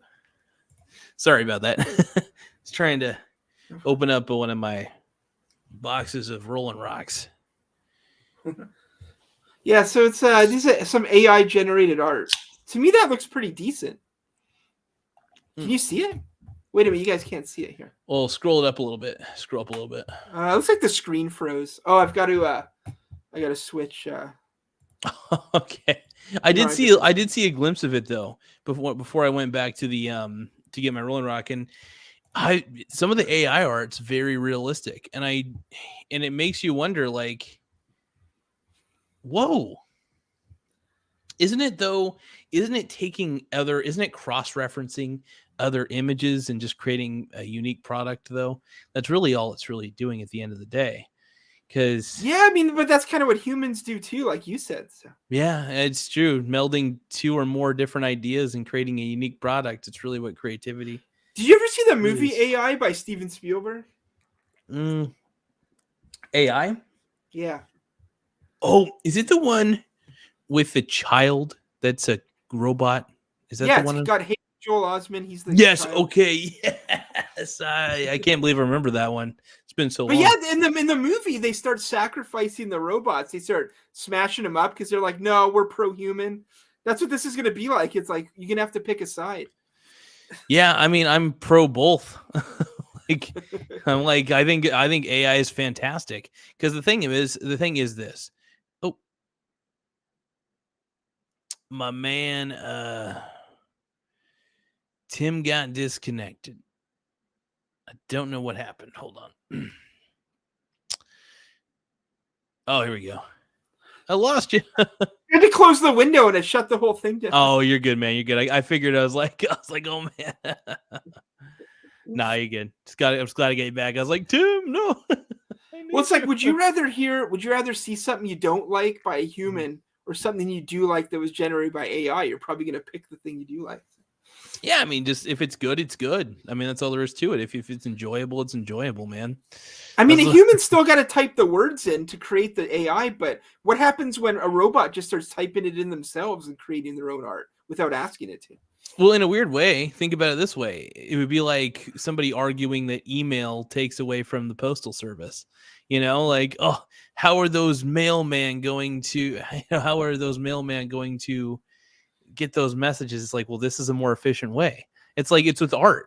I think art, music, even writing could be more efficient, and less time consuming if you have AI programs that are just as intelligent as a human being and have those same abilities that a human being would have to be creative and honestly innovative. It's maybe human. I wonder what'll happen is maybe no one will want to see each other's creations, but you'll just want to see your own. Like you'll type something in. I want to hear a story that has this, and this, Yeah. and you'll just see whatever movie you can, and you'll just play it back to you. That'd be hilarious. And here's the thing, man. If you're a shitty writer, if you're a shitty artist, like I'm a shitty artist, I'm an okay writer, but since I'm a shitty artist, I want to get my idea out there without hiring a bunch of people. Okay, so like let's say I'm developing a video game, right? I'm a great programmer, right? I know how to program really, really well. That's great. But I don't know how to create 3D models very well, at least anything that is really appealing, because I lack artistic ability. So that's where the AI could come in. They're like, okay, can you please create me this? I need an old wizard 3D model. I need a 3D model of the world, stuff like that. And then you can just use whatever you can. But what I'm getting at though is like it kind of helps people who want to start something but don't want to hire a whole development team for certain things, like certain creative digital products. Yeah, I love it. It's basically I get to hire. So using Chat GPT, if I really wanted to, if I get lazy and don't want to write my own scripts, I will have Chat GPT do it if I get really, really bored. I'm like, okay, let's see if you can write me a good script, and I'll roll with it. I'm just like, fuck it, I'll read this off, because I've been writing my own scripts too. I've just been like, and they're only like 5 paragraphs long, because I've been trying to write my own, because I don't want to do like long-winded shows. I want to get to the point. But like live videos are different, because this is just you and me shooting the shit. We're talking about investing. We're talking about all sorts of stuff. And as my boy, what's his nuts would say, Alex Stein on his little podcast that he has with he's like, this is all about positive vibes and loving. I love Alex. He's so fucking funny. He makes fun of culture. Yeah, I know. I was gonna say, but what if you could create your own video game? Like you're like, you tell the AI, I want to play Age of Empires, but I want it to have zombies. I want it to be in space, and I want like 10 other things, and it just gives you the game. The thing is, if everyone has access to that, you'll just play whatever games you want, listen to whatever you want. Like I don't think you'll really be able to sell it to each other, because everyone will be able to get exactly what they want just by telling it. So you won't be able to buy it. So everyone might, like, people complain now, people are stuck in their own world with the internet.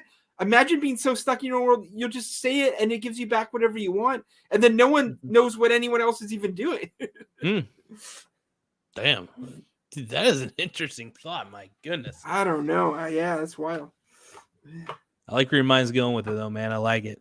No, I still think human creativity is required in this world. I think that in order for... I still think both can coexist. You know what I mean? AI, human beings. And sure, does it take away certain jobs? Yeah, it does. It really does. Chat GPT is going to take the role of going to take away jobs in writing. Hell, my job that I do currently could, eventually be in danger. It just depends. I mean, luckily, I'm really good at taking phone calls, so that's as long as there's a need for taking phone. As long as Chat GPT can't outdo me there, which it probably could if it got a voice. Yeah. But Well, it seems like it'll be like, you know how there's politicians and like professors and stuff now where they come back to them after they've doing it for a while and they're like, you know, we did research on your family and you're not really black, you just tan a lot like Rachel Dolezal, or it's like you're not really Native American, like you know, and then they have to give back all their awards and stuff. It's like yeah. but it's like they might do that for this. It's like, oh, you said this was yours, but we found out you created it with AI. You've got to give your award back. You didn't actually make this movie. Like, there's going to be a phase of that, I think, too, where people are taking credit for stuff they didn't create or something. What's wrong with your drink? Is that a squirt gone wrong? No, it's Rolling Rock. This one tastes like ass. It tastes kind of metallic, I guess you could say. It's not that That's an bad. AI beer. That's an AI beer. Oh my god, no. But this beer right here, I don't know. This like it doesn't. I've tasted bad Rolling Rock, and it tastes pretty much similar to bad Rolling Rock. I think it might just be. I don't know. Rolling Rock's kind of inconsistent in my opinion. But ever had Rolling Rock before? It's like a pale ale, basically. It's like a little pale ale sort of. No, but it says it's from Pennsylvania. Is that true? Oh, is it really? I have no idea. Let's see. Latrobe, Pennsylvania. It says Latrobe Brewing Company, established in 1939. Let's see what else we got here. Last line. I mean, it's still a good. This actually still tastes all right. It's just I think maybe my taste buds are a little fucked up right now. I have no idea. I did eat some spicy food earlier, so that probably had something to do with it. But or no, it said it moved out in 2006. It's now made in Newark, New Jersey. That's the problem. It's made from water from Newark. Tough break. I'm not happy about it. That's not good, man. That's not good. No. Yeah, Anheuser-Busch purchased it in 2006 and moved production to Newark, New Jersey. Oh, this is an Anheuser-Busch company now? That's what it says, yeah. Damn it, Budweiser's buying everything, dude. Here, Budweiser's becoming like, you know how like those big tech companies will buy all the small tech companies? I feel like Budweiser is buying like companies that are good beer brands, but are just being poorly ran. And I think Rolling Rock is just a poorly ran brand to begin with. So they're like, oh, let's just buy this company because nobody thinks that they got any real value. And then when they buy the company, they just like say, all right, here's how you're going to do shit, boys. Here's how we're going to make the beer. And I feel like they might be cutting corners with it. But what's that beer that, oh, do you ever drink Mickey's, those little green beers in the glass bottle? Oh, Mickey's? Yeah. Oh, you're talking about like fucking malt liquor. Well, they're from Michigan. They're those little green bottles that are called Mickey's. And there's like a riddle under the cap. I think I know what you're talking about. Maybe. Let me bring up. My uncle used to drink those all the time. Let me but I haven't had one in forever, but for some reason we get them up here. But they're from Michigan. Let me just do a quick share screen. But they have like a riddle under all the cap and everything. It's like there's some Mickey's here. See, bring it up here. It takes a second. Where'd it go? It's not coming up. Trying to present the screen. Stop screen. Oh, maybe it won't. Here, let me try. Here, I'll try this one here. Let's try that again. Present. Share screen. Share screen. Mickey's beer. It's not letting me present. Oh, screw it. Oh no, that's no. You can put it back in there. Hold on. I have to actually place it in there. Hold on. Oh, sorry about that. Okay. I got distracted. I was just sending a quick text message real quick. Yeah, my uncle would drink like hundreds of these at a time. Now you're talking about the. Give me a second. Yeah, keep it on there. Hold on. I just got to add it to the stream real quick because whenever you put something on there. Oh yeah. Okay. Fucking Mickey's. If that's so there's Mickey's and then there's God, what the fuck's it? It's basically beer that you get when you cannot afford to get good shit. No, that's my family. They buy the cheapest beer. That's me. Well, it's me too. I I have a limit though. Mickey's I have a limit for, but Rolling Rock though is cheap, but gets the job done, I guess you could say. Do you guys have Lucky beer where you are? That I have never seen Lucky beer before. It doesn't seem familiar. I wonder if it's is that like a Canadian thing, or is that like a? You know, it used to be. It might have started in the U.S., like I think in California, but it's still big, like out here in a lot of places. But it's kind of the cheapest beer. It's like pretty much the cheapest, but it's mostly what my family drank. But if you watch a lot of old movies in the 40s and 50s, you see a lot of Lucky beer signs. Like it was popular back then, and now it's not as available anymore. It's like it's not great, but it used to be huge. So. Yes, some oh, sorry about that. Some beer brands just end up dying. Yeah. Where is Lucky beer even made? I know it's made around here. Where is Lucky beer made? That's mostly what my family drank just because it's the cheapest. Yeah, they make it in Canada still. I wonder if it's made in the US at all. Where is Lucky beer made in US? Lucky beer made in US. No, it was originally in San Francisco. But sometimes I'll go on eBay and I'll find old Lucky beer signs that used to be in cars because they had some really cool signs. They'd have like things that rotated, or they'd be one with a pistol that would kind of go in and out and stuff like that. But I dig it. Yeah, you see it in a lot of old movies. Man, so you were working today, and man. I don't know. We can't even talk about your work, so I can't even say anything. No. Yeah, I wasn't working today. Actually, I have the day off today, luckily. But I was working I was working the other day. I thought about this though, and I was like, well, I mean, I could be pretty vague about it, I mean, over the live stuff. But I when I'm taking calls and stuff for technical support, it's like, an AI could technically do it if it had like good communication skills and was able to verbalize back and forth with a person. But I do believe that as long as you're still willing to take phone calls, you're still technically valuable in the world of call centers, basically. So as long as I'm willing to still do those things, yeah, I'm cool with it. Well, a lot of websites now have like a little chat feature on the bottom right hand of the screen to talk to someone, ask questions. But it's usually just AI though, and no matter what you ask it, it just tells you to go to the frequently asked questions page. Yeah, and it's cool because there's a lot of support articles on a lot of different websites for different companies, and they're really good at automating the customer support experience without having to reach out to customer support. Like Amazon's done it really well. I had to report one of my, because I had like a package stolen. It was like a package for like some vitamins or something. And so I had to report it missing. I just didn't know what happened to it. It says it was delivered. It wasn't delivered. Checked with everybody. I had to tell it like all these things. And I was like, oh, okay, well, we'll make sure you get refunded. I basically just said, well, I'd rather, instead of a refund, can you just send me a replacement, please? And they're like, no, we just did the refund. And it's like, oh, okay. I mean, hey, whatever works, as long as I can still at least reorder it. But right. Yeah, no, it's just like, stuff like that. Like AI is definitely, I mean, I look at AI as automation to another extreme. And I see automation as a good thing.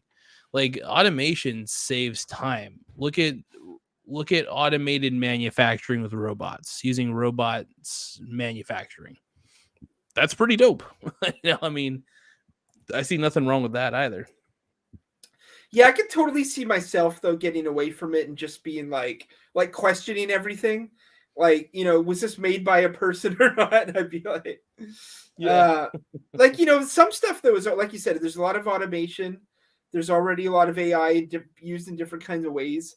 But I don't know what the limit would be for me. I would mostly say artwork and stuff. Because other than that, do you care if your car was made by robots? Do you care if, whatever, like this cup or anything that's not really that artistic? Yeah. Like this has like leaves in it. That's kind of artistic. But it's like 90% of the stuff I have, like this artwork, I might care. But I don't know. Like let's say this was all made by AI. Like I'd still like it. But I could see myself drawing some arbitrary line in the sand for no rational reason and just say, I'm only buying artwork made from people.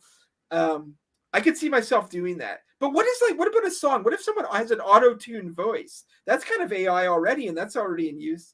So, Yeah. but I think I would have to force myself to start drawing a line in the sand. But I don't think most people would. I think they just gravitate to whatever they like best and not think about it. Yeah, if it's something I enjoy, hell, if AI made it, if it was an automated process, or if it wasn't, I don't know. I don't think, at the end of the day, I just don't really care that much. I do think, does it spell the end of human creativity? I don't think so. I think human beings can still be creative in an AI world. What would be really fascinating is if AI started coming up with solutions on how to fix a lot of the problems that we have, like like coming up with new technology. For instance, wouldn't that be cool if like AI was able to be like, hey, I was able to fix a problem by coming up with some new way of harvesting energy or something like that, like if it was used to start solving more real world problems, I'd be okay with that. Because human beings, while we're good at solving problems, and we're getting better and better every day, having AI to assist us in solving problems for the real world, I think, is kind of a cool thing too. And yeah, I don't know, it just sounds like I don't know, I think AI is a win-win situation. I feel like it's the same argument we had back in the day when the internet came around, when the internet actually started becoming a public thing. You know what I mean? Because people had so many questions about it. They thought it was a fad. They thought it would negatively replace libraries or something, or people, all they could see were the negatives. But the internet's been a big positive. Look at it. I mean, it was public in what, 1995, I think, was when the internet became public, or around that time, for public use, because it was invented by the military. I think it was the U.S. military in like 80s. I think at least the very, very small networking version of it. Anyway, I'm going off on tangent, but anyway, what I'm trying to say is I'm trying to draw the correlation of like innovation. There's always going to be scary things about it. People get freaked out by it. They're just like, and look at it, online shopping. The there's another product of the internet. The internet was the vessel that allowed for online shopping to happen. And now Amazon has destroyed so many brick and mortar businesses. It's like, but in a way, it's not a bad thing, because it's an evolution of the market. And I think that AI is just another evolution of the market. We're just afraid of it. That's all. And I don't know. Yeah. Well, the thing is there's trends that happen in society, and it doesn't matter, if you like it or not. It's, whatever your, it doesn't matter what your opinion is on it. You have to go with the trend. You can't like force against it. Like whether it's Amazon or like, I remember a Walmart moved into my hometown and a bunch of stuff closed. Like we had a stationery store and that shut down.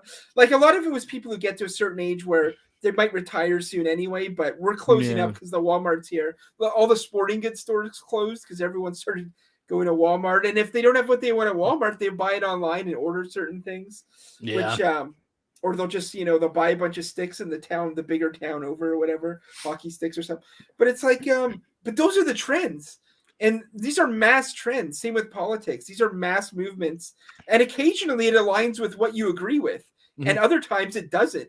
But you can't fight against it. You just got to adapt to it. Things swing around and eventually, like, they more align with what you want or what you like. And then other times for different factors, it won't. But as far as like jobs and businesses and stuff like that, I mean, you can fight against it all you want, but it's not going to make any difference. You can kind of hang in there sometimes long enough until things swing around. But the bottom line is, if you're some store that's getting, or some business that's getting shut down because of the internet, you have to adapt. Like, look when all the video stores closed, right? They just sort of went out and were like, well, here's what we do. We rent videos and we rent movies and video games, and that's what we do. And a few of them tried a few other things, but you would pretty much have to completely adapt to the situation of online streaming and give people something they couldn't get otherwise. And they just weren't able to. But a lot of them were just sort of hung on, and then it was over, So that's a perfect example. Like some people are like, no, we're going to fight back against it. We're going to lower our prices and we got more movies. It's like, yeah, but look, you are better than Netflix. Like I've been to video stores where it's like, you got better stuff than Netflix. You got things that are rare. You got all kinds of stuff from other countries. But you're going to lose because the mass market is, you're not going to get enough business.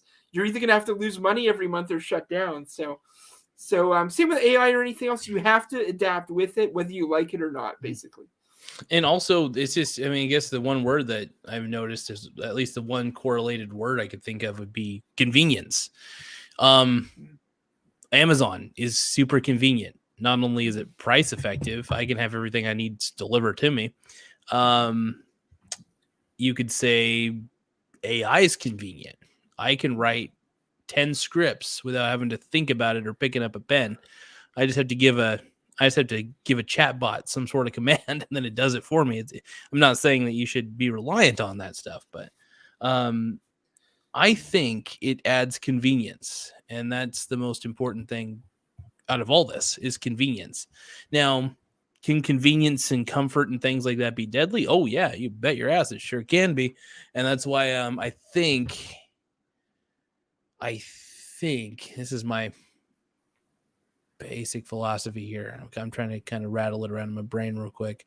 I think that you just have to be mindful of how easy you're making it for yourself, I guess. Because while it's good to make things easy, it's good to streamline a process, it's good to automate, you should also have some trials and tribulations in your life, still problems that you still need to solve. I mean, hey, if the AI helps you solve a problem, good. If Amazon helps you solve a problem, even better.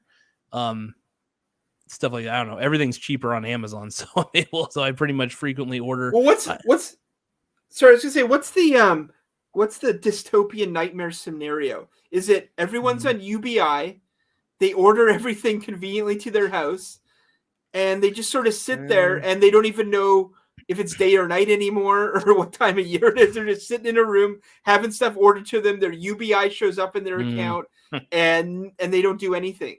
Is that the dystopian scenario? Oh, I mean,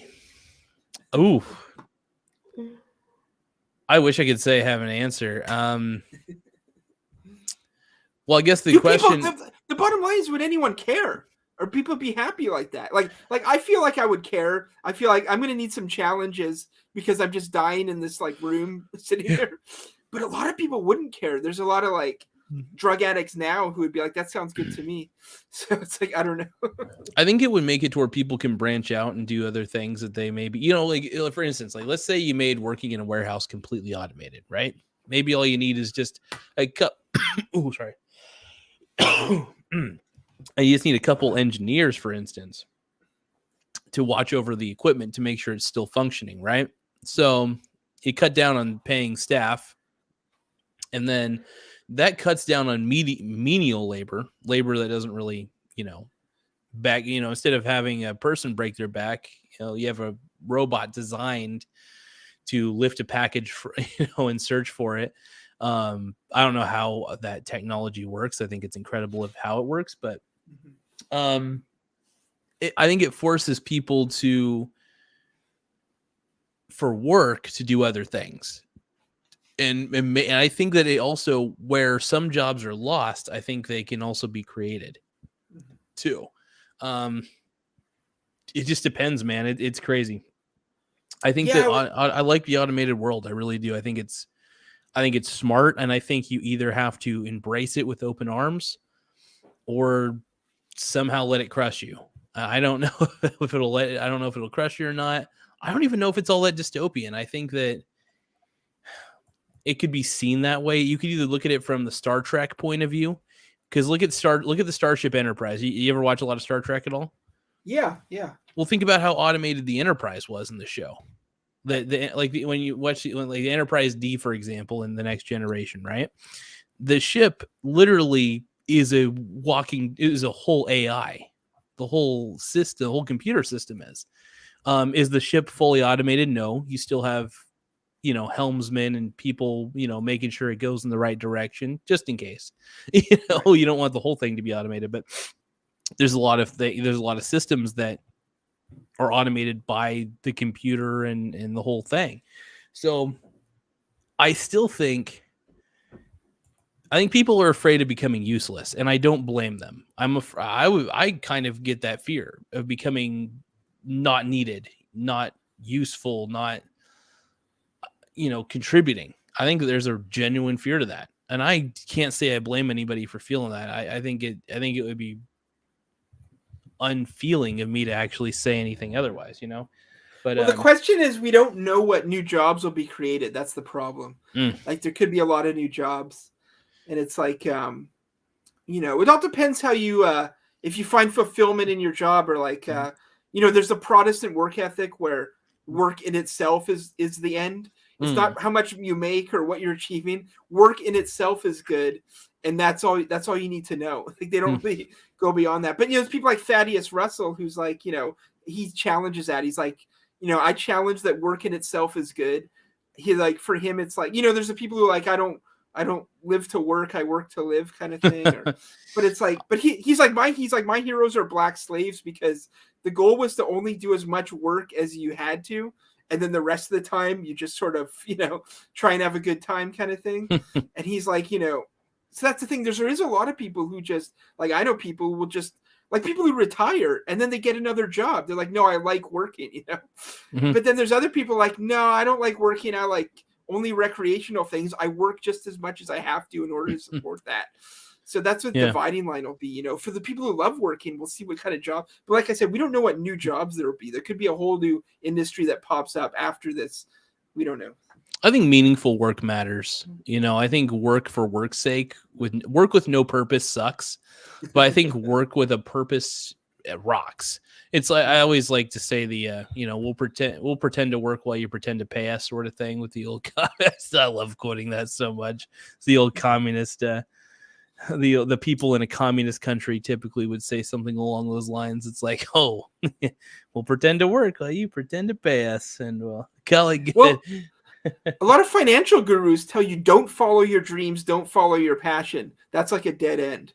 It's like, find something that'll pay you well and worry about the dreams and passion later. I actually agree with that, oddly enough. So here's the thing. I think too many people wait until they're on vacation to have a good time. Me personally, I find ways to have a good time whenever I can. I really do. Like right now, I'm hanging out with you. I'm just on days off, just on standard days off right now. No vacation, nothing crazy. I mean, this is my idea of a good time. I'm a boring fuck though. I'm a boring dude, but I'm also just a nerd. I'm a nerd at heart, man. I read a lot of books.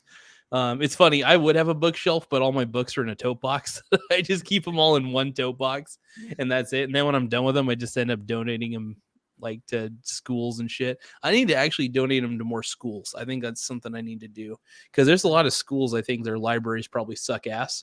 So like, they could use a couple financial books, basically. So, well, someone made the point. There was this guy on Twitter like a couple years ago.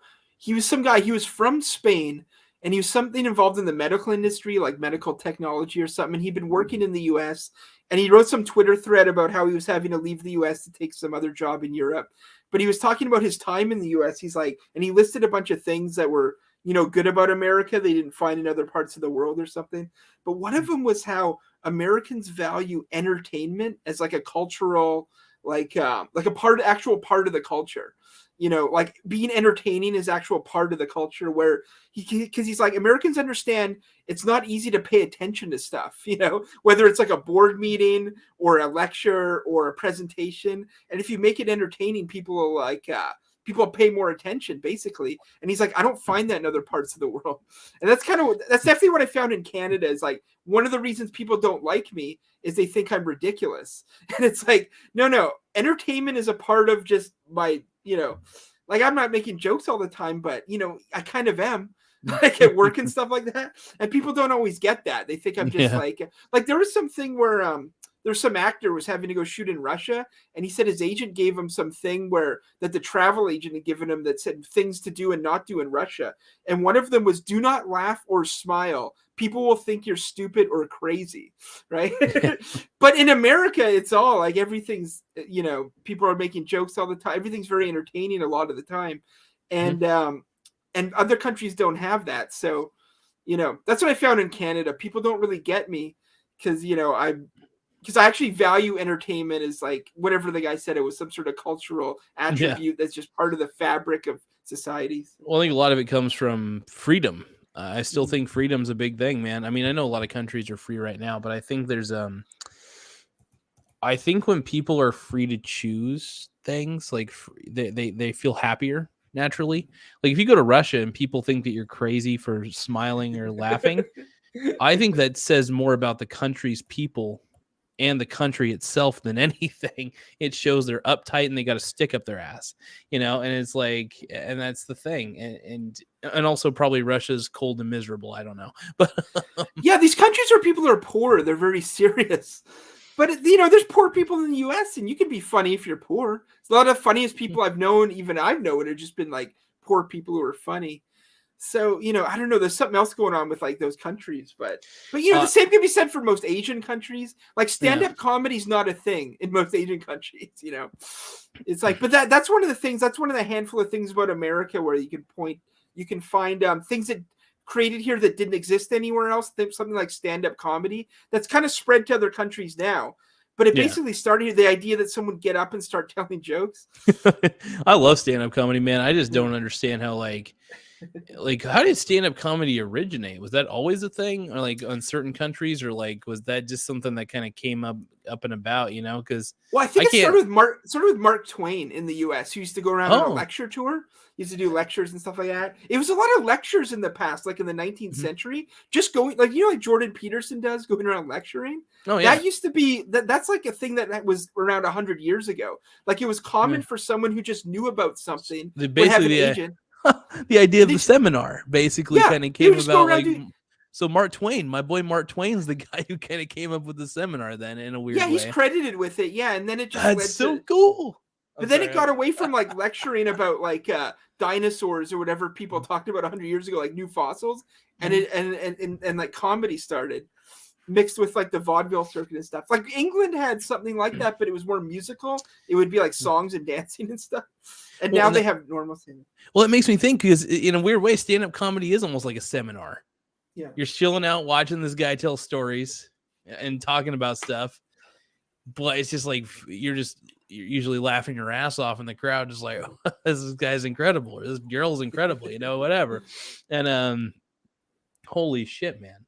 Now I read this one guy, I can't remember his name. I got it in my archives, but when I was writing my doing my university degree on the gypsies, there was some guy in Europe, I think it was Conrad Berkovicki, and he did a lecture tour talking about gypsies in the U.S. during the Great Depression. Like he came over and people were asking him questions like, should we live like the gypsies live? We're all broke. It's a depression. Other people are like, are the gypsies communists? Like fights would start. Some nights he would just play piano for a while, but he had like a handful of topics he could lecture on. And there were just people who could be like a Jordan Peterson or whoever and just show up and just start lecturing on stuff and you'd get a crowd. And then that stopped for like 100 years. And then it started again. And now it's just like, Ben Shapiro goes someplace. Or, like any of these people just show up and give like a talk. And that wasn't a thing other than a university, but now it's open to the public. By the way, did you watch the new Fresh Prez video? No, was it funny? Oh my god! So I think I did see. I think I saw a clip of it. Yeah, Gavin was talking about it the other day, and I watched some of it. I didn't watch the whole thing, but I don't know why I just thought about it. But probably because we're talking about comedy. But yeah, like it's Fresh Prez. I think let me type it in real quick. Fresh Prez. Oh, it's called Full Blown Malarkey. We'll just like watch it. I did see that. I saw Gavin show it. Yeah. Oh yeah.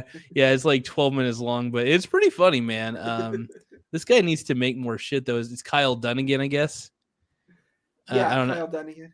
Well, yeah, dude. Tim Dillon had his co-host Ben for a long time. Ben Avery, the guy with the glasses.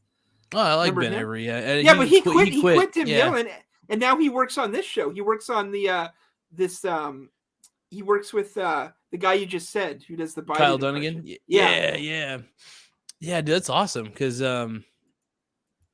Dunnigan's pretty funny, man.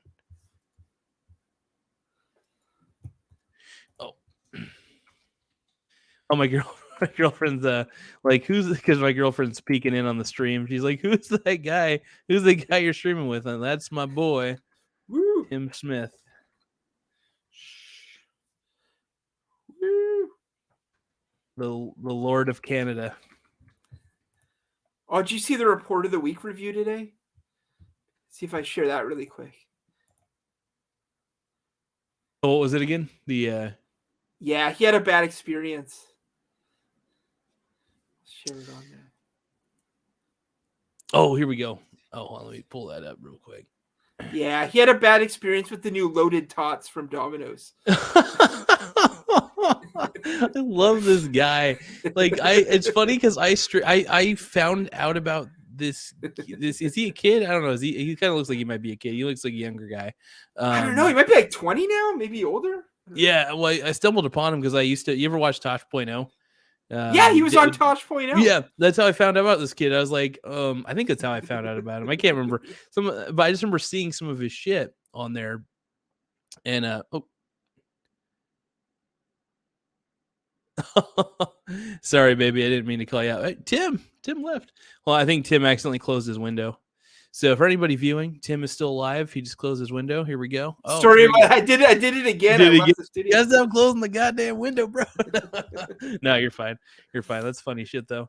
But yeah, my girlfriend's just like, lol, just call me out like that. Because I was just saying, because she was wondering, like, because she texted me I was on Facebook, I got on the messenger, and she's like, who's that guy? I was like, oh, it's Tim Smith. That's my boy. He's the Lord of Canada. Let me try and guess her name. I don't know her name. Is it it's right there. It's right there. Is it Chastity? Chastity? That's Chastity? I need a chastity belt. Chastity belt. Is that what they're called? I don't know. Well, no. Is it Shaniqua? Shaniqua? She'd probably love that, actually. Call her Shaniqua. No, it's Brittany though. It's she actually just chatted. She just put in the chat on the YouTube chat at least. Let's see. Oh, did she? Yeah. Oh, there she is. Yeah. LOL. No, who's Black Beauty Machine? Oh, Black Beauty Machine. I have no idea who that is. I think that's one of my more recent subscribers. I've been getting an influx of subscribers, man. It's been nice. It's been sexy. And, yeah, I've been watching it. You were 600 something. Now you're at 713. Yeah, dude. I've been doing more shorts, and what I was gonna do. So what I've been doing is I've been repurposing videos that I make, but also these live streams that we do. Did you see any of those shorts that I made where I had you in the live? Like it was like a 1 minute clip that I had of you, and in the last stream that we did. I think I commented on it. Yeah. And I thought, I was like, this is such a good idea because like we could take cool elements of the live streams that we do and put them into little shorts and just like be like, hey, here's a great 1 minute clip, from one of the more recent episodes or something, Yeah. I'm almost to monetization on YouTube though, but still I'm getting paid on Spotify though. I like that. Spotify's too sexy. I just want to be like Joe Rogan. I just want to be like, Joe Rogan has a specific way of speaking that I appreciate because he's kind of like what is it? Because he kind of sounds like what do you mean? Like not like that, but I like trying to do Tony Stark impressions. Like like hey Jarvis, can you please like how like Ryan on Gavin's show will do like the Robert Downey Jr. impressions, like, hey, I just Jarvis, can you please get me a new wardrobe because I took a piss in my trousers, please. Yeah. Like I just love I don't know. I do a horrible Robert Downey Jr. impression. But. No, apparently Eric Weinstein was on Rogan today, and apparently it was an amazing interview. I haven't seen it yet, but I haven't watched Rogan in a little while. But I'll probably check this out. So everyone was telling me you got to see this interview. I'm hit or miss on Rogan, man. I like Rogan, but some of the guests he has on, I'm just like, I mean, if it's a subject they're talking about that I'm interested in, like if I see a clip. Not the RD. Oh, she's saying not the RDJ because I constantly do the Robert Downey Jr. impression in front of her, and she's like, not the RDJ one. Hey, honey, tell her you're Iron Man in the bedroom.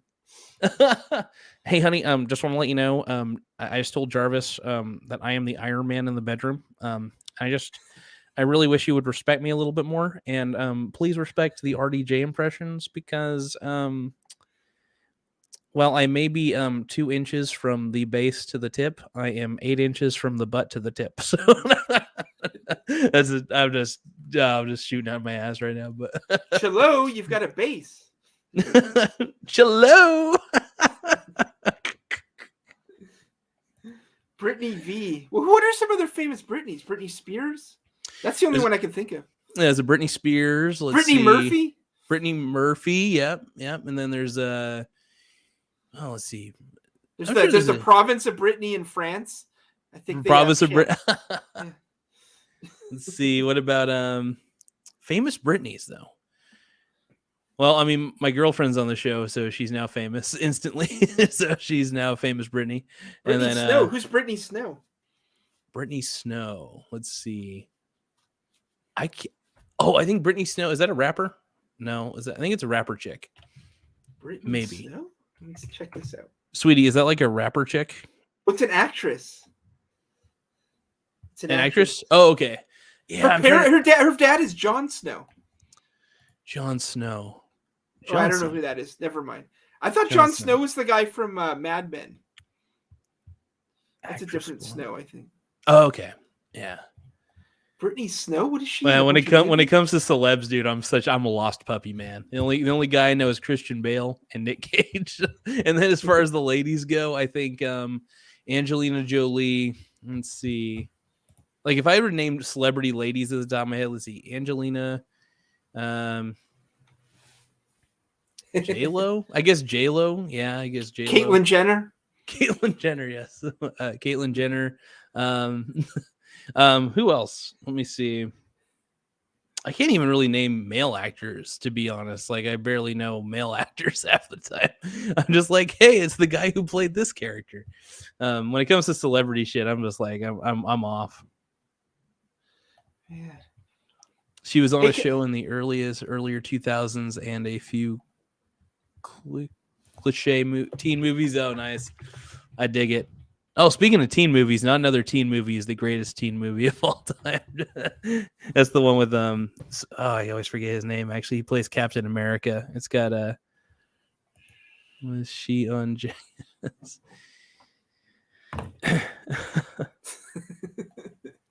No, a lot of people, a lot of Zoomers are discovering Jackass this week. So everyone's been reacting to the Jackass movies. Oh, is it like? Are you talking about like those videos like where teens react to like whatever? Like yeah, but it's like it's more like 20-somethings, like Mr. Video and all those people. They've all been reacting to Jackass this week. So. Oh my god, yes. Oh my god. Okay, here's what I'm going to show you. I want to show you something that's I thought about this like for the last few weeks and I kept forgetting. Do you remember someone named I think it was Michael Kenneth Smith?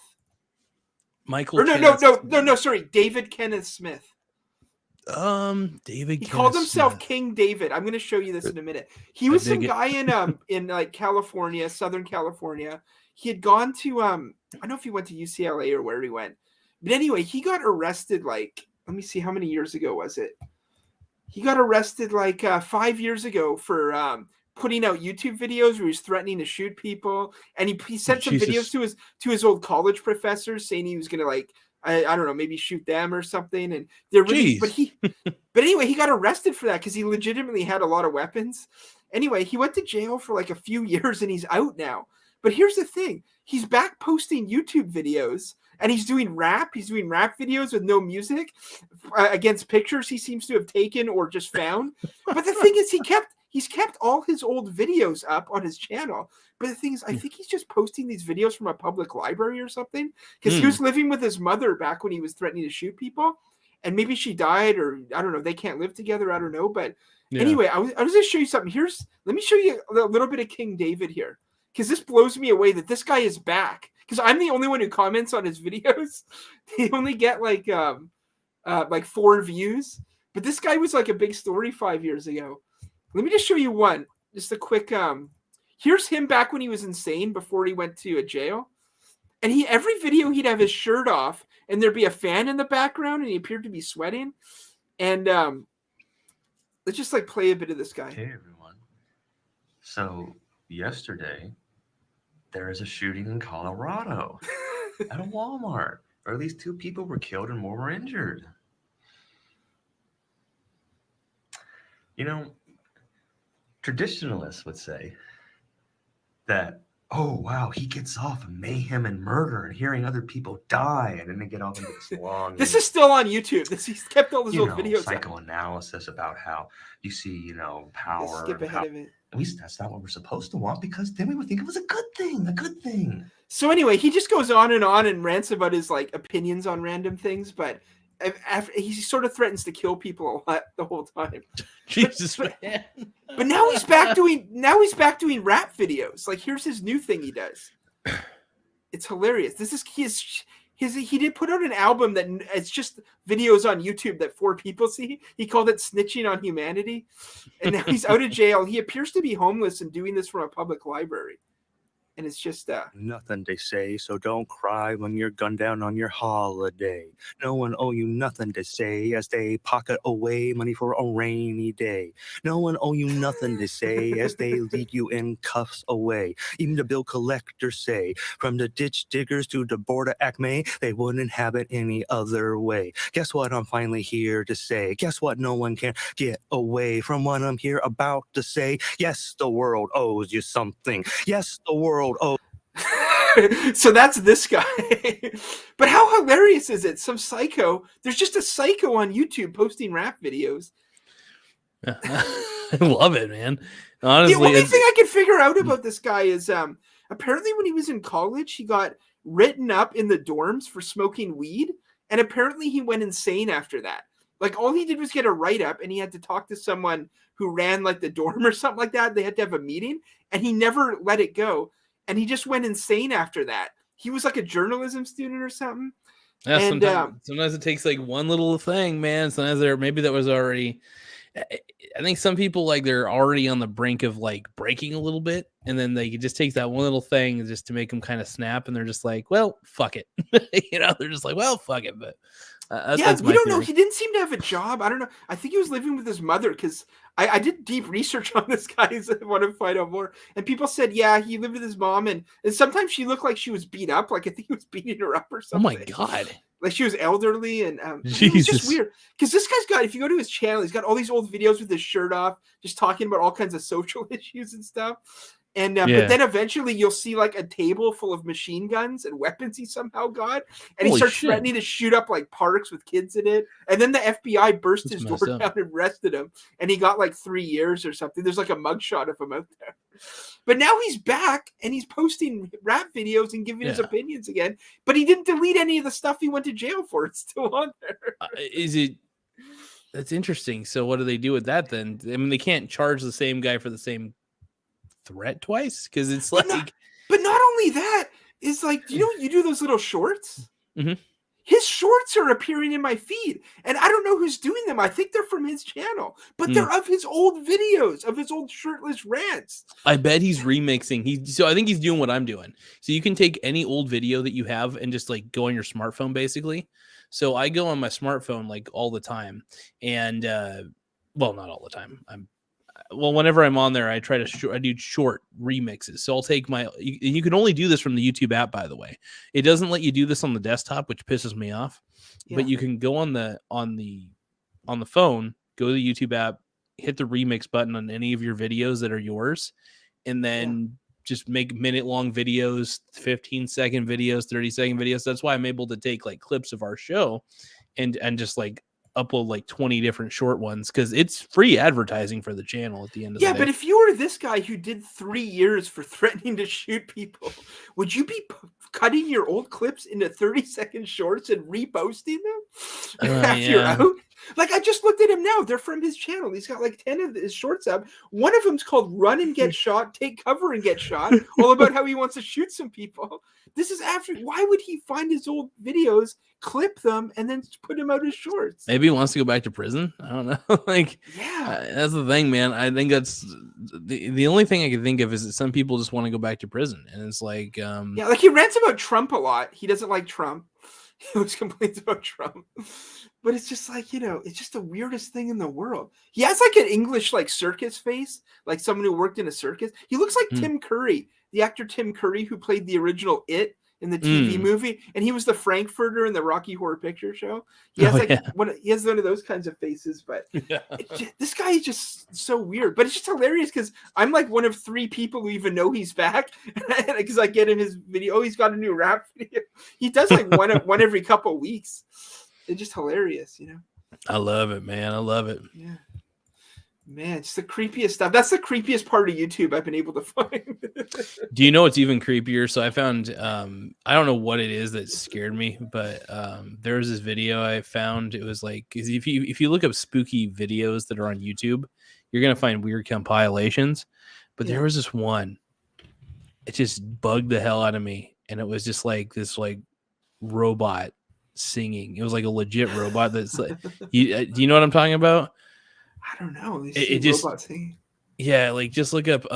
It's like I Feel Fantastic robot, and it's like this like. It's okay, I see it. Oh, here it is. It's like a mannequin or something. Yeah. If you want to share it, we'll share it with the world. This freaked me. That I don't know what it was. It's something about it just seems so unsettling. Like I don't know what it was. I don't know what the fact that it was fucking in some dark room. I don't know. This is weird, man. I think it's the wallpaper in the window frame. That's like because that's like an 80s wallpaper or something. Yeah. And the sweater. This is like a 1980s look. Yeah. And it just it brought chills down my spine. I don't know what it was. It's just there were some theories that the guy was like total serial killer basically, and was just like I don't know, it's probably just crazy to see. Well, look at the name of this channel, Various Artist Topic. That's hilarious. Is that all he posted? Oh, he posted some other stuff too. He's posted other stuff, but yeah, I when I stumbled across it, I was like, okay, this is it was unsettling. I don't know what it was about it. It just no, that's good. It's definitely unsettling. I'm taking a look right now. No, that's disturbing. Because the face looks like Marilyn Manson with the lipstick. Yeah, a little bit. It's just like, he's like, I feel fantastic, and it's just like, just something about it, man. Yeah, these are the dark. Here's what your show should be. It should be the dark corners of YouTube. It should all just be like something like this every week. You know, like they say, the dark web. Well, we could just call it the dark YouTube, the dark tube, or something. I don't know. Yeah, just the dark YouTube. Man. Yeah, no, that was really good. It's just unsettling though. Like it's like it doesn't like it's nothing about it that's like it's like not like going in your like like it's not some creepy girl climbing out of the TV sort of thing. It's just right there. And just there's just unsettling. I think it's the whole environment. It just seems weird. It just seems off. Yeah, it looks like it could have been shot on a VHS. It's just no, it looks like something you'd find like when they do the police shots of like a kidnapping. Hey, this is what the room looked like when they kept the victim. Yeah. Ugh. And the haircut. Yeah, that's an 80s haircut. Yeah. No, that's the shit on YouTube though. Like when it comes up, man, I'm just like, no, thank you. I'm out later, everybody.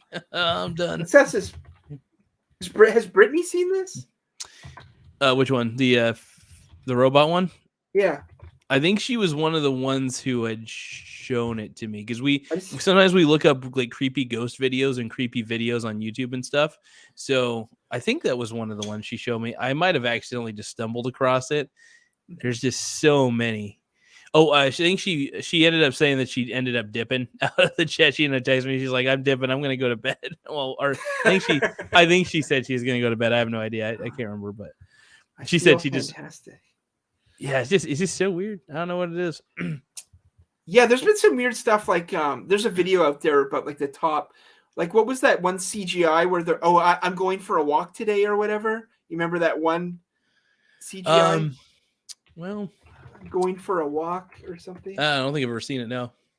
What is that called? I'm going outside today or something. Creepy video going for a walk CGI.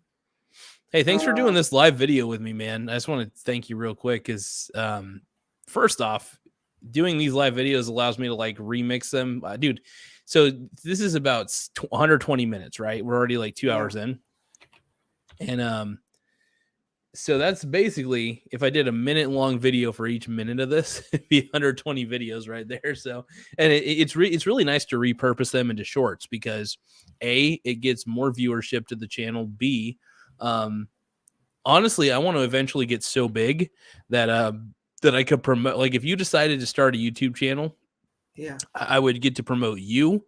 I would just be like trying to get people to join your channel, or like if you had one, if you decide to, I'll always peer pressure you on it. But and then what's his nuts? Aiden from the kid my boy. I think he might be my illegitimate son now that I think about it. But I had him when I was 14. But no, he's a good kid. I like to promote people that I think just got good hearts. I like helping people. It's fun. And that's the fun thing about having a channel, man. I get to like promote all sorts of shit, help people out, and hopefully entertain people. See, I don't want my show to be a form of escapism. I want people to like accept reality, but realize that reality is pretty funny too. I don't think escapism is the answer. I think embraceism, I guess, a comedic embrace of reality. I guess you can. Yeah, no, I used to be good at escaping, and now it's like I'm not good at it anymore. Like maybe it's not necessary. Sometimes we think that we need to escape out of our lives, but we just need to, I don't know, maybe find some joy in it, find some humor in our lives. I've learned to laugh at my suffering, I guess you could say. I think once you can mock your own suffering, I think you become strong as shit, strong as hell, man. So yeah, it's like yeah, because now, like, once you're more mentally healthy, you get anxiety about escaping for too long. Like, when you're out of it, you can do whatever. Like, some people it's drugs or drinking. Sometimes people it's like, I'll watch like 14 hours of movies. I'll play video games. I'll do whatever. I'll listen to music. But when you're, kind of have a life set up, you start to get anxiety. Like, after one movie or something, or after like 20 minutes of something, you're like, okay, I got to go back to my life now. But when I was really out of it, I was like the master at like, I'd watch like 5 movies in a row, or I'd watch like, you can listen to like 10 CDs in a row, and I felt like I could get lost in stuff. Now it's harder to get lost in things like I used to be able to. Yeah, and I do that occasionally. The only thing I've done that lately with is the new Star Trek show that came out, the new season of Star Trek Picard. Found out. I'll give you a little spoiler if you want. You want a spoiler? I started watching that show when it came out because it was free in Canada and ended up on some weird channel that you had to pay extra for, like some sci-fi channel. But they had the first couple episodes for free, and then it went into pay, and I missed the rest of it. It's not a bad show. Okay, so seasons 1 through 2 you can live without. Season 3 though is actually pretty good. So you find out. You want me to give you a quick spoiler? Yeah. If you want. As long as you're sure about this. Picard has a son. Okay. A son he didn't know about, man. It's crazy. And, is it the report of the week? Report of the week? It might be him. But no, it's cool, man. I was thinking about doing a whole video on it, like just like because it was a shock to me when I found out he had a kid. I actually was able to watch the first episode of season 3 for free on YouTube, and pretty neat. But whew. Dude, I don't know. I don't know what to think. I don't know what to think about this show, man. It's getting crazy. It's getting good. But I heard it went woke or something. I don't know. Seasons 1 through 2 are pretty fucking woke. They're pretty fucking woke. But season 3, there's smidgets, I guess you could call sprinkles of wokeism, but it's not as bad. I think that the writers kind of got enough hate mail from the fans to where they're just like, okay, let's kind of tone it down on our woke agenda, and maybe let's try to focus on telling a good story for once, and not focus on, oh, how big was the explosion? How good is the story? That's what people want. That's what people want. How good is the story? But that's for me at least. But right, it's a good story though. So far, the first 2 episodes have been crazy, eye-opening, and honestly, an action adventure. There's a real adventures there, and a fun one. So it's when the Next Generation first came out, it was big at my school. Like I might have Mhm. been in middle school or something, but Oh, it was hell like, yeah, everyone talked about like, you know, Wesley Crusher, Diana Troy, Data. There was a guy in my college who looked exactly like Data, and he'd never seen Star Trek. I'm like, you got to look it up. But I love it, dude. Geordie LaForge, Worf, Riker. Yeah, no, that was a huge show. And then I lost track after that. Like I know there was the Borg and Q, but then there was like Deep Space Nine, which I didn't watch that much. Mhm. And then I lost track of what happened after that. I saw one of the new Star Trek movies they did that J.J. Abrams did. It was sort of okay. Yeah. But yeah, I saw some of the old Star Trek movies. Like I think I saw most of those. But yeah, the TV show was cool. Yeah, the show wasn't around that much. The original Star Trek, they only did a few seasons. Like Yeah. they didn't do a ton of episodes, you know? Yeah, just 3 seasons back in the day, man. Well, the thing was, I think the original Star Trek was ahead of its time as far as telling a story of the future. The problem was I don't think people were ready for it back in the day as much as they, as much as they would claim to be. And I mean, it was around in the 60s. Star Trek came out pretty much in the 60s, and it kind of makes sense that it wasn't that big because it promoted things like I don't know, it promoted seeing people as equal, I guess you could say. As far as it was a meritocracy, it was a real meritocracy where people, weren't defined by their race, really just defined by who they were as a person. Like good old Dr. King said, content of your character and shit.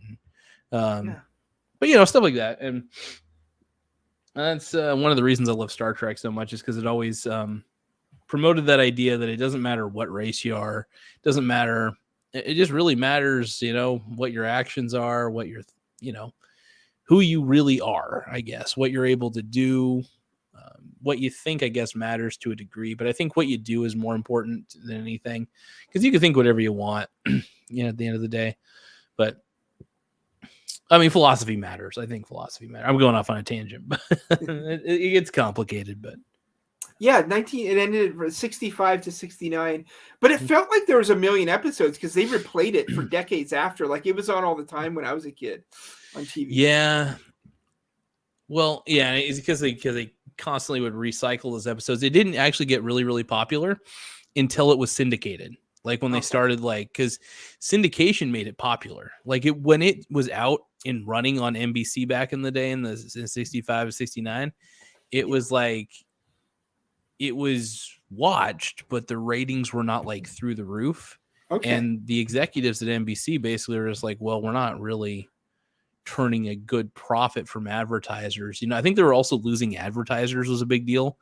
I think advertisers didn't want to be a part of it or something. So a lot of things happen.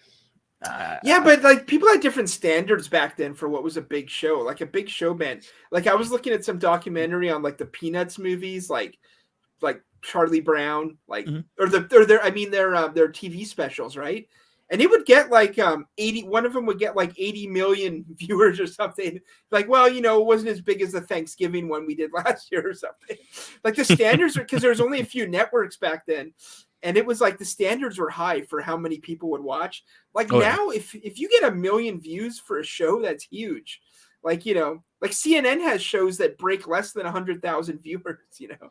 But back then, if your news show got less than like 50 million, it'd be like, oh, something's wrong here. Yeah. What were the ratings for the original Star Trek? Star Trek ratings. Let me look this up.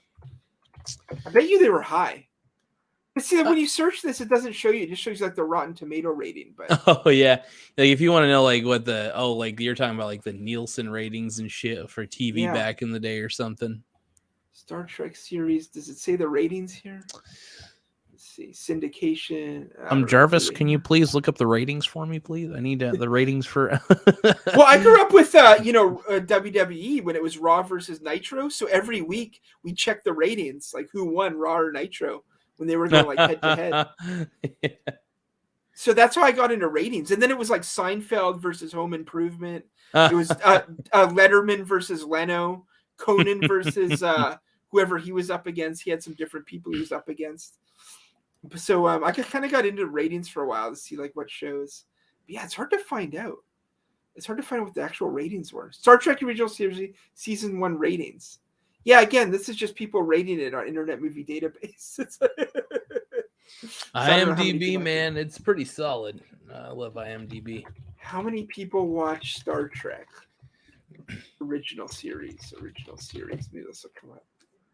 Ranked by popularity. Oh, here we go. Oh no, that's 2020. See, that's what I mean. The 2020 first full season of the new Star Trek got 1.7 million viewers. Star Trek ratings history. Here we go. Yeah, so these numbers are going to be bigger. Next Generation ratings were 8.55 million for the first season, average, I think. Damn. So I don't know what the original Star Trek was. Yeah, it's going to be hard to find all this. But yeah, the original Star Trek probably got a big number by today's standards. Well, and I think they also didn't really have any advanced metrics on how to measure it back in the day. Well, these Nielsen boxes were kind of faulty from what I've heard. Yeah. Like in the past, it was hard to really tell. You know what they used to do for radio? Because no one knew how many people actually listened to the radio. There's no way to tell. True. There were companies that would just mail out surveys to people's homes, and you would have to fill in and detail your radio usage. Yeah, fuck and that. it was like a 50-page catalog that you would have to fill out and send back to them. So That's apparently, so inefficient. apparently, like Rush Limbaugh or someone, they thought he had like 100 million listeners or something like that, but he had way less apparently. But he would get paid like it was that. Same with Howard Stern. Oh, yeah. Like they thought these people had enormous audiences, and they had good audiences, but they weren't what the advertisers thought. Oh, because it was hard to tell. Like how do you tell who's listening to radio? See, that's why that's why if you're a company looking to advertise, you're kind of in a good era to be advertising, because look at you could tell if my show, for instance, gets ratings because all the analytics are there. YouTube shares all the analytics for each channel with all the advertisers, and also tells you, hey, guess what? The demographic for this channel is 18 to 25, and you're wanting to attract 18 to 25-year-olds. So we're, going to put this ad on this one. You know what I mean? So like the metrics these days that could be used are incredible. That's why like using that's another reason why I love the internet so much, is because you can have things like YouTube and you can have things like Spotify. Dude, I can now see how many followers are on my podcast on Spotify, which are only like 27 at the moment, but incredible. It's just incredible. Just the advanced metrics. I can see how effective my channel is. I can see how effective if I actually am bringing in an audience. You know what I mean? It's so nice to know. Are my videos bringing people in? Are they throwing people away? Are people more, like, fuck this shit? How are they looking at it? And it's always the interesting thing. So. Yeah, well, here we go. Star Trek 1967 still had impacted ratings. Their January 12th episode got a 13.2 rating. That's a massive rating. I can't remember. I think each point is like around 800,000 people or something. So that's a massive. So yeah, ratings were huge back then. So yeah, maybe maybe not as many people are watching as other stuff, but it was still a huge rating. So. Oh yeah. But yeah, you're right. It's like Gavin does that all the time. He keeps track of who watches each show on his network. He just cut a whole bunch of people, and then he's added like some new shows. But yeah, he'll cut people, new shows. Depending on the deal, because when he was looking for content in the beginning, like a couple years ago when he started, he was just signing whoever would go, right? So he kind of overpaid for some people, like Sophie cut recently, and like he cut Katie Hopkins, he cut some people. Basically, he wasn't getting the value back for what they were bringing in, kind of thing. But so yeah, you can keep track of all that. Everyone knows what kind of rating they're getting now. Everyone knows how many people are seeing their movie. Everyone knows how many people are downloading their song. Yeah, exactly. It's hard to say. But then there's also a street feel. Like I'm a Pumpkins fan. They put out an album 10 years ago. And before you could even register the sales, they were like, the feeling on the street is that it's a success, from talking to people. That still kind of exists too, apart from the numbers, Oh, yeah. But yeah, you never know. But yeah, you can really like break it down now, all your analytics. So too bad I wonder if you can do demographics. Can you find out like the age of your viewers and all that? Oh yeah. Check this out. Actually, I'll show you the advanced analytics on YouTube. I'll share my screen here in a second. Hold on. It's actually kind of fun to look at. It's odd. You'd think that analytics would be boring to look at, but YouTube actually, I'll give them props, does an interesting job of just making it worthwhile. If I could just learn how to share my screen. Because real that quick. matters. Like I remember when wrestling was big, they were keying the male 18 to 35 demo, which is a key demo as far that advertisers look for, because it comes down to who has the most available cash for spending, right? Hmm. So that's how things get Yeah. marketed.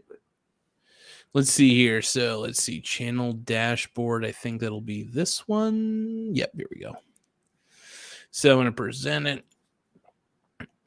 Here we go. So yeah, this is just my dashboard. But if you look at the analytics, so just the analytics tab is pretty neat. Let me see here. Okay, ranking by views, top videos, summary. But yeah, so like check this out. If we look at audience, You've got 13.8 thousand views in the last 28 days.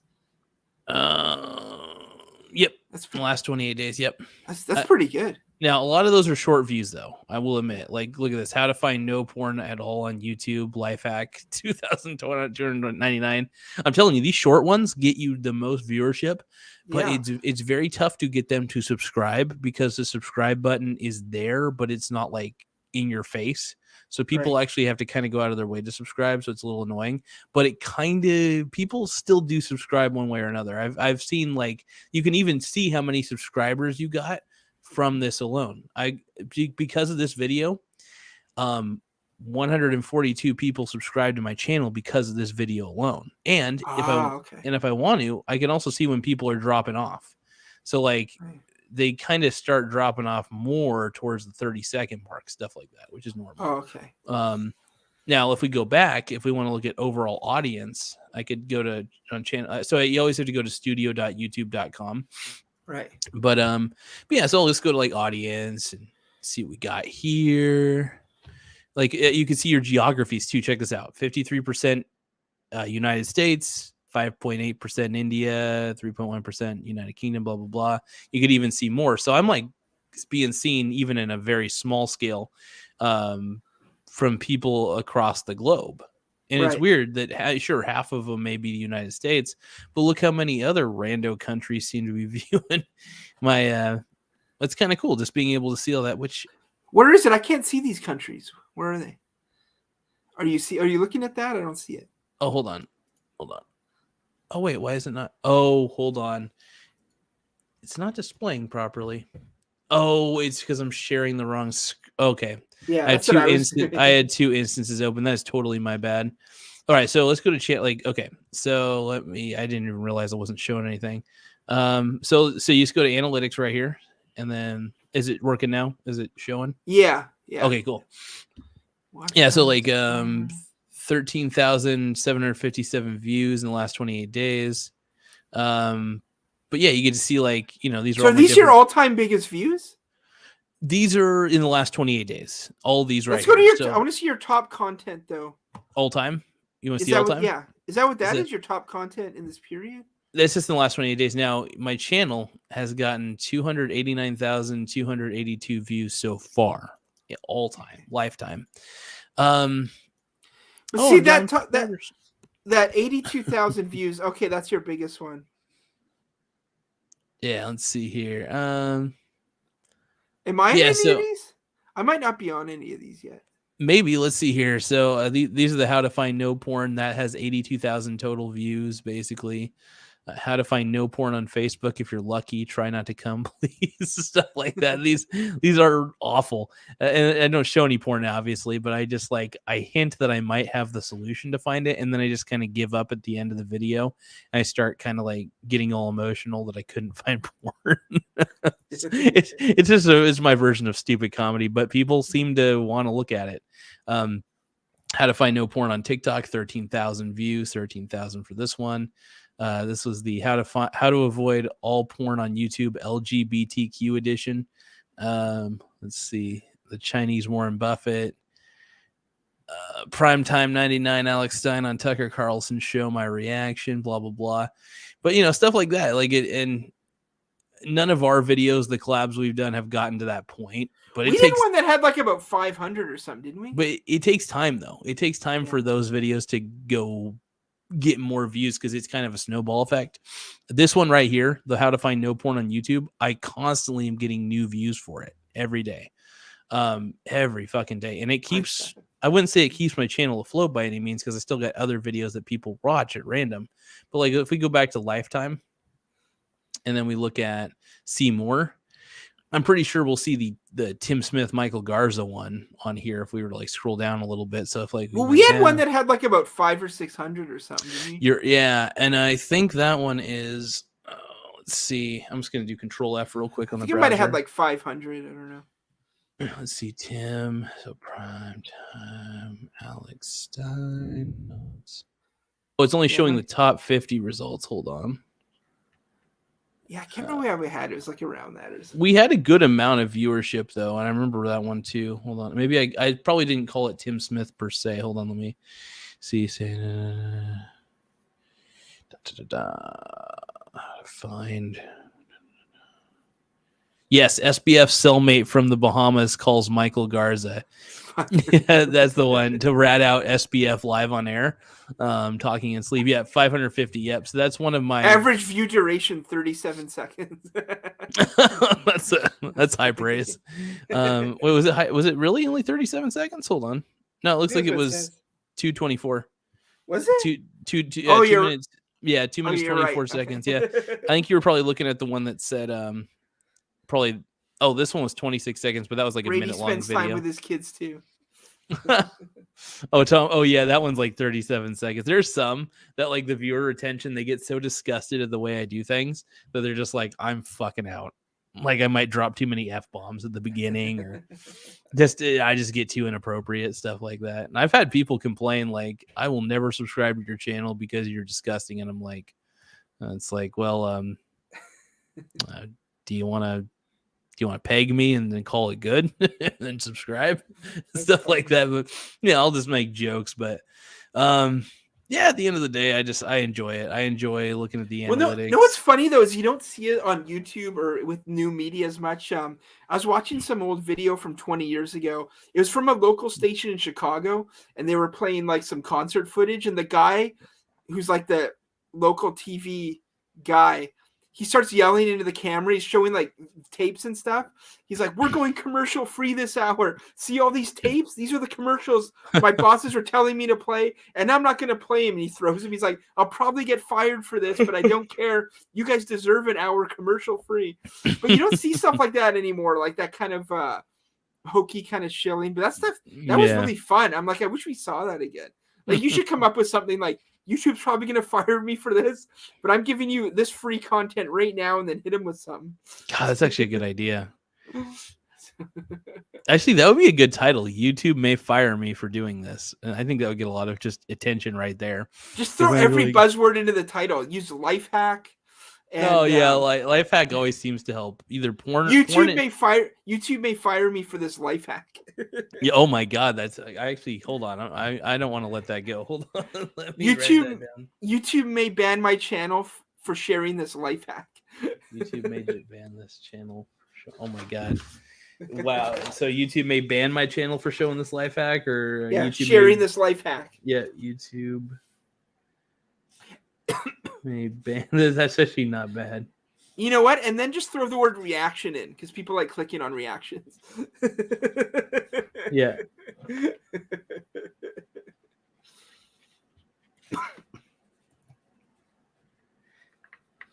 Also, another thing that seems to work a little bit is all caps, all capital letters.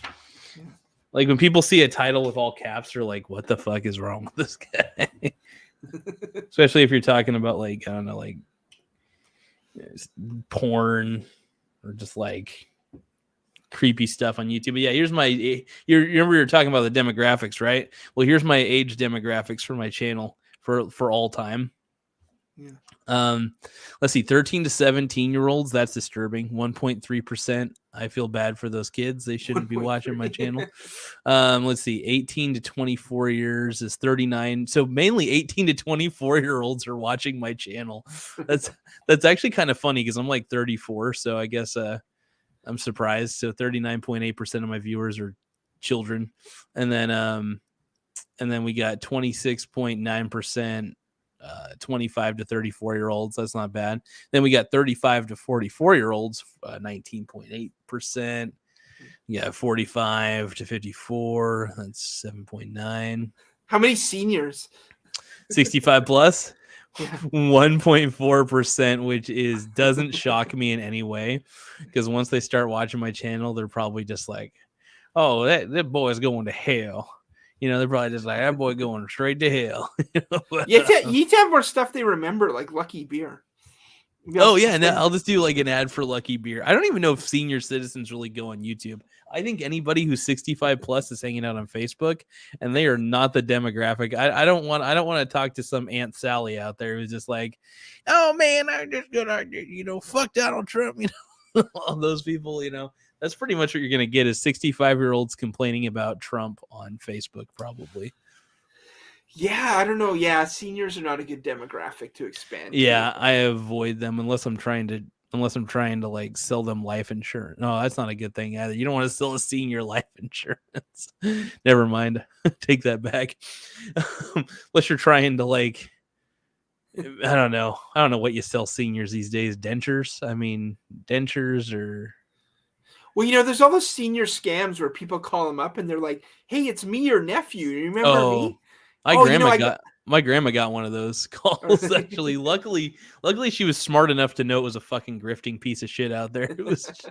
They all say that they're in jail and they need bail money. And can you help me? That's usually what they do. I love it, man. That's just terrible. I mean, it sucks that those seniors get. I feel bad that those seniors get like screwed over like that. It's terrible. But it's like at the end of the day, it's like I know you're senile and old, but you're telling me in all the years that you've ever lived, you've never encountered a scam artist. You never why would you give anybody who just calls you up any information at all? It's like, I don't know. In the age of grifters, I don't give well, any. People fall for stuff like on MS Teams. Some coworker sent me something where it's Elon Musk talking, and it's him saying something about some new AI thing, and everyone's going to be rich. You're going to get money deposited in your account. And I look at the video, and it's not even his voice. His mouth's moving with some other voice, and it's I'm telling my coworker this is fake. And I'm like, first of all, anything that promises you free money for no apparent reason is fake. I'm just telling you that right now. And she's like, well, how come it's been shared so many times? I'm like, I don't know, because people are low capacity. They're not like people aren't smart.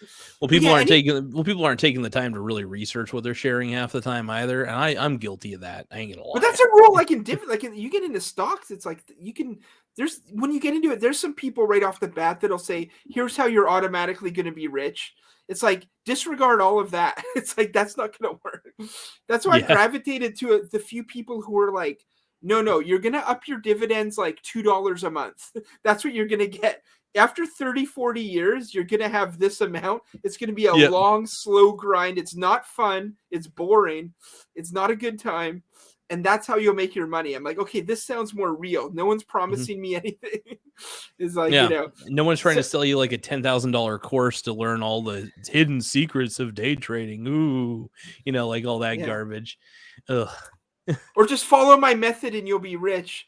It's like they didn't say that. It's like follow dividend investing is like follow my method and you'll have an okay retirement.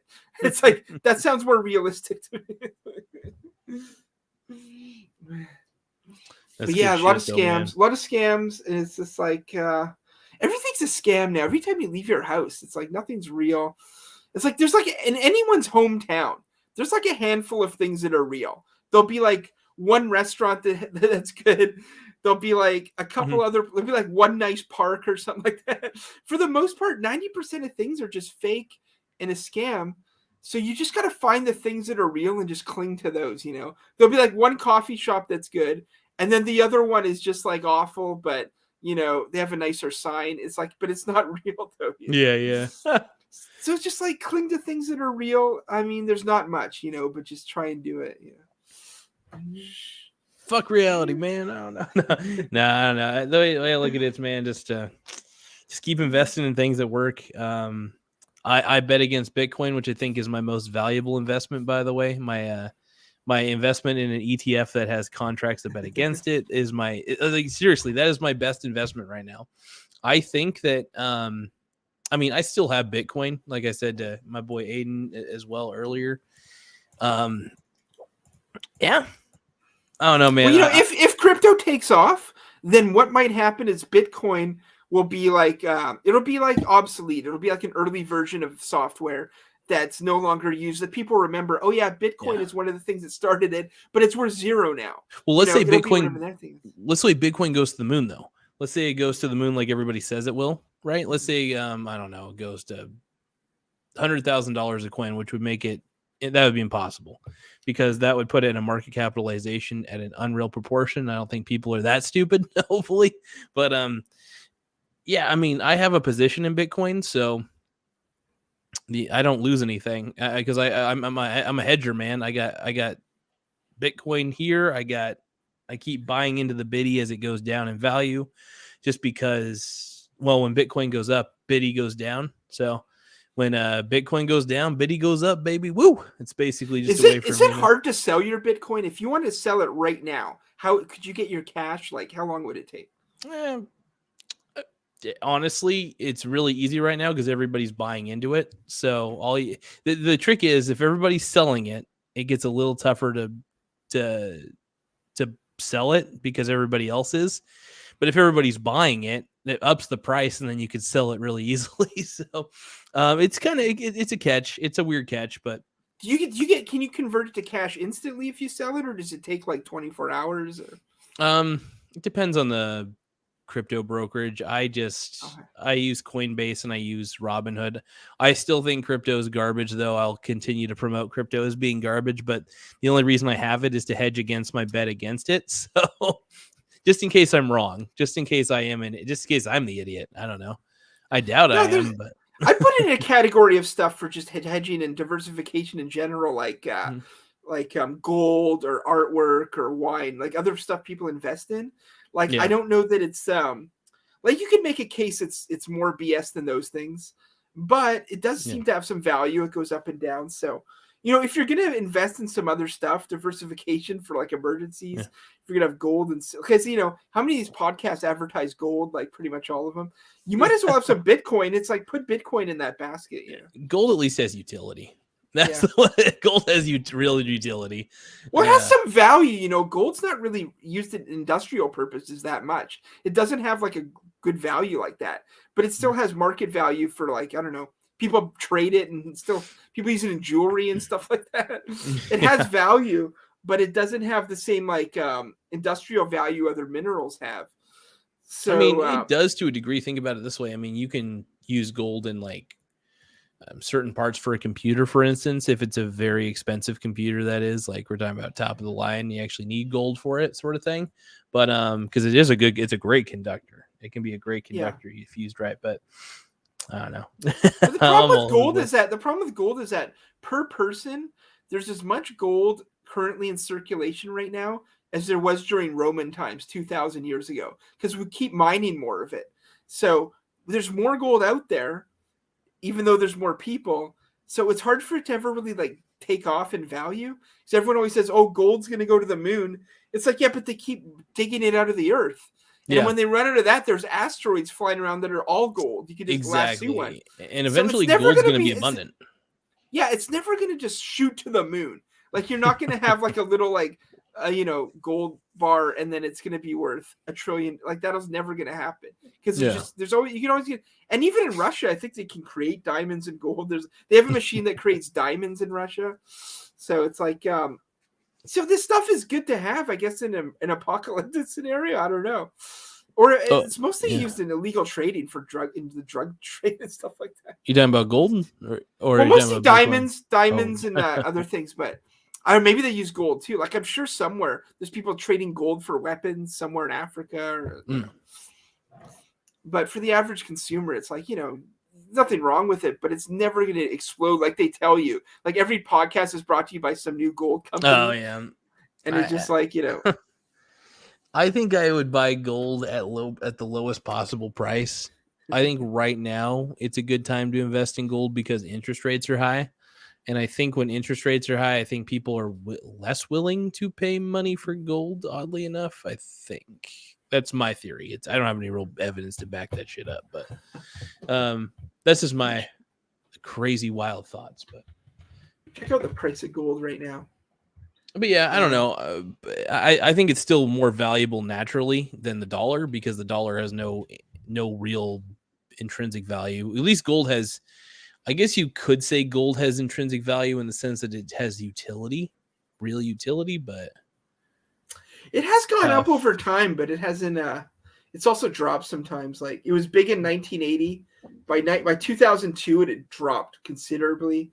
Now it's up to almost 1980 levels. See, gold actually can be good to buy if you buy it at like all-time lows. Like if you notice that gold itself in value is worth less, like really like less amount of money, that's a good time to buy, man. It's like oil. Oil fluctuates so much in value half the time. Like you know barrels what? of oil. I'm looking at this historical chart. Gold sunk super low when the economy was good. So from the 19 from World War II down to 1970. 1970, it hit its lowest point ever. And then when inflation came in the 70s, it hit its highest point ever in 1980. And then Reagan comes in, and then the tech boom, it drops, and then it was super low again in 2001. And then it's kept shooting up again until it is now. So it seems like when times are good, that's when you want to buy gold. Yeah, that makes sense to me, man. So that's actually a good point.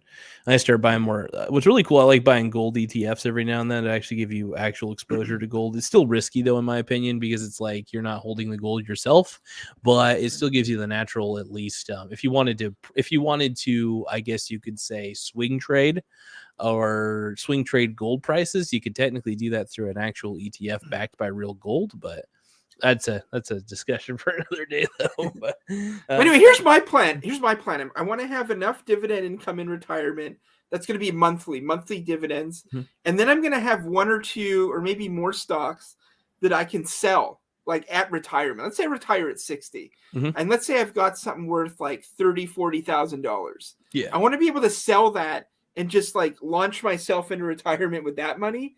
And then have the other monthly, like I remember the boxer Floyd Mayweather, because he has a lot of like fighters under contract. He's like a manager. He's like, what I tell them is don't think about, like you'll get a big payday at some point if you're good enough, but then you'll spend that money. That money's going to be gone. What you want to invest in is that continuous, like every month, other stuff. Like you can invest in property or whatever you want to invest in, but it's like, that's the thing. Because if I just have stocks I sell at retirement, that money is going to be gone. And I'm going to run out. What if I get to 70? And what if I live till like 85? I'm going to have like no money. Exactly. So, but if you have the monthly dividends, it's just every single, it just keeps coming, right? But I want to have some other ones that I want to be able to sell for like a boost, So that's my plan, See, the thing is, if I have kids or if like my brother has kids or something like that, I want to make sure that my bro or his kids at least have some sort of income when I die. So like, that's why I'm so focused on the whole dividend life, because it's like if I have great companies that happen to pay a return just for me holding them and being an owner, I don't ever have to sell it. I don't ever have to think about it. And yeah, do I have to pay taxes? Okay, whoop-de-doo. That's not very tax efficient, but also when I was saying it's not future efficient, when I was saying you have to sell eventually to get a return, that sucks. Like that kind of sucks if you think about it. Because you still get taxed when you sell. Like people don't realize you still get taxed when you sell, just not a very high amount. You get taxed like maybe, I don't know, 10 or 15%. I might be wrong on the percentages, but because long-term capital gains tax. But I don't know. It's just like, why ever sell? Why sell when it can continue to grow? If it's still a company that has capabilities of growth and capabilities of raising its dividends, what's the point of selling? And who knows? And if it's a company that starts faltering a bit, maybe it'll get bought out by another company. Who knows? But like, the whole goal is to never lose that ownership, is to find companies that are worth buying and holding forever, at least, Yeah, and it's like, do you really want to like be 60 years old and think, okay, I sold my stocks, I got all this money, now I'm just counting down the dollars until it runs out. Yeah, that sucks. Let's say Fuck you're that. on a crappy government pension that you know isn't going to be enough to pay the bills you want to pay. So you're just counting down every time you buy something. Well, there's another chunk gone. Every time you take a trip, that's another chunk gone. But isn't it much better to live like, no, every month it just keeps coming.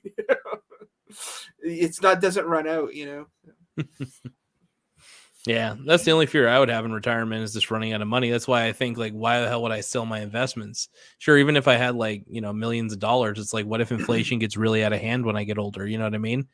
You know, that's why you want to keep having assets that continue to appreciate in value, because while they appreciate in value, due to the fact that products become more expensive, and then those products that they sell as a company, as they become more expensive, translate into good earnings, and those good earnings translate into good a good company value, which in turn raises the stock price and also makes it to where they can pay a good dividend because they got the earnings coming in from their actual product sales. But anyway, that's why stocks are the ultimate inflation-proof product, and I encourage stocks for everybody, because it's like, why not? You're owning a company, you're owning a slice of a company, you get to benefit on whether they do good or bad. Well, you get that, you know, if they do bad, then you do bad, stuff like that. But, you know.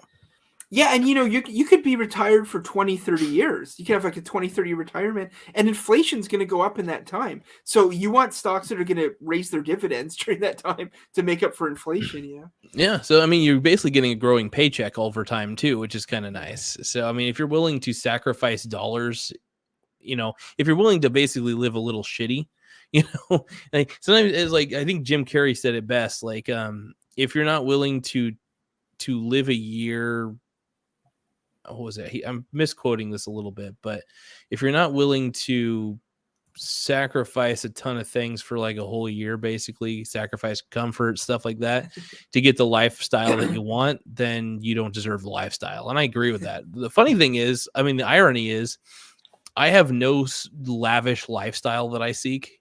I don't like want diamond rings. I don't want bling. I could care less about that shit. I just want to mock society at a high level, you know, because I really think there's a lot about society that one could mock, like things that people think are cool or think are worthwhile. People, I don't know. I love people. I want to help them, but I also want to mock society so people can have a reason to stay away from the poisons of collectivized thinking, I guess is what I'm trying to say. But the thing is, like, take someone like Jim Goad, who's like on Gavin's network. He's an author, and he's like, he's said on his show, like, I don't know anything about finance or investing.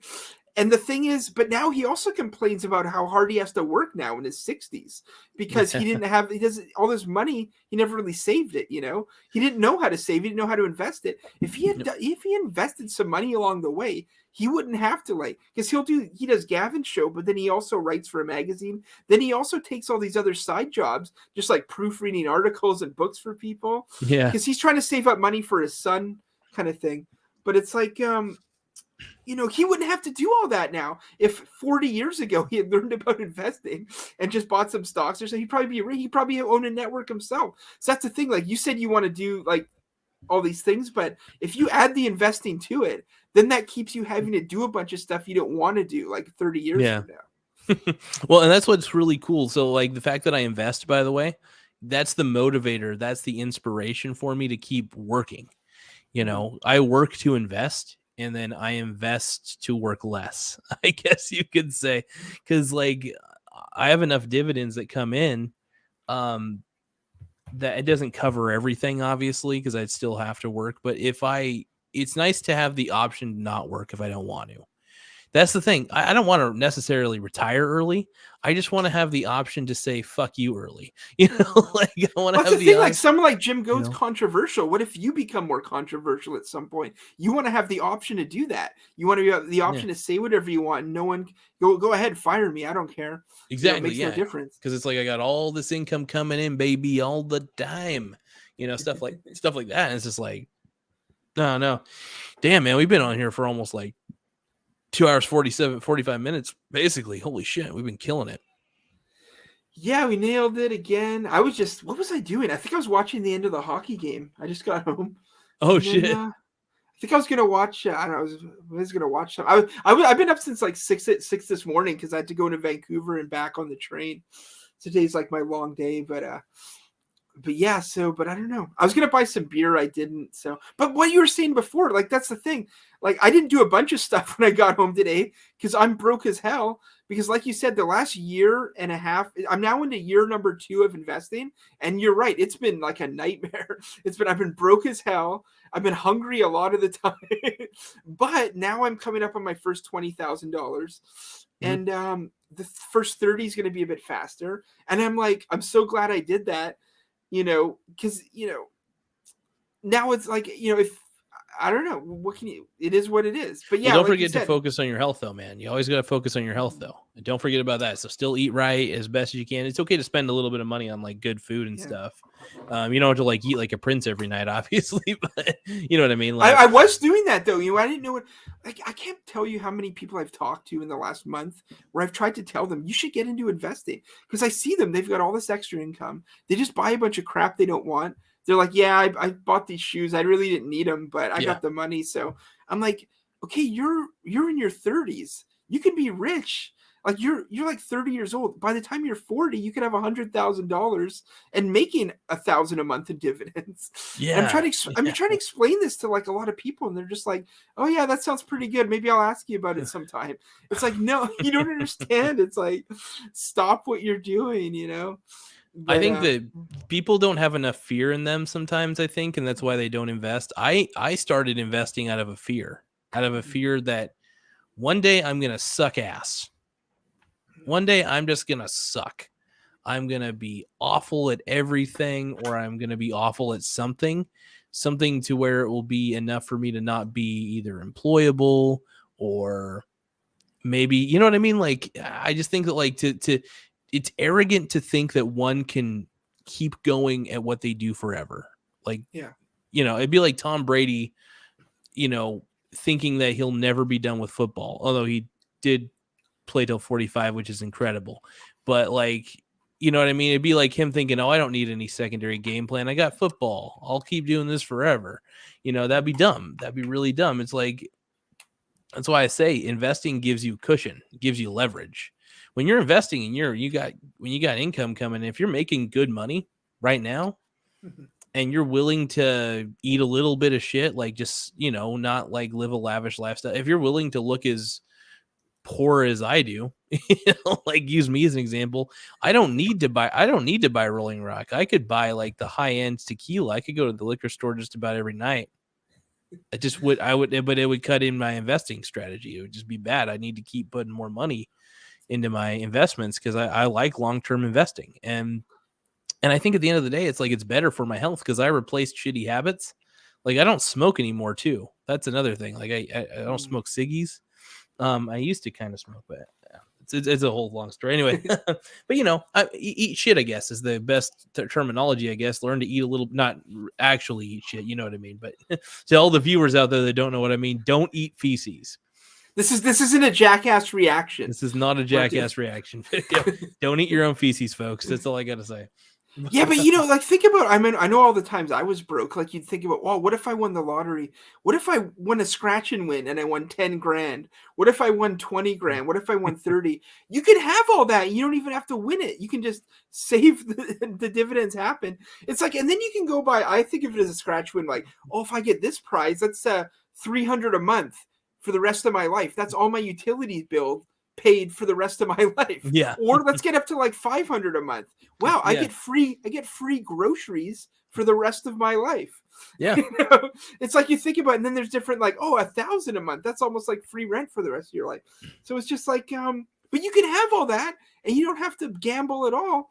All you've got to do is just cut back for a few years and then just unleash the dividends after that.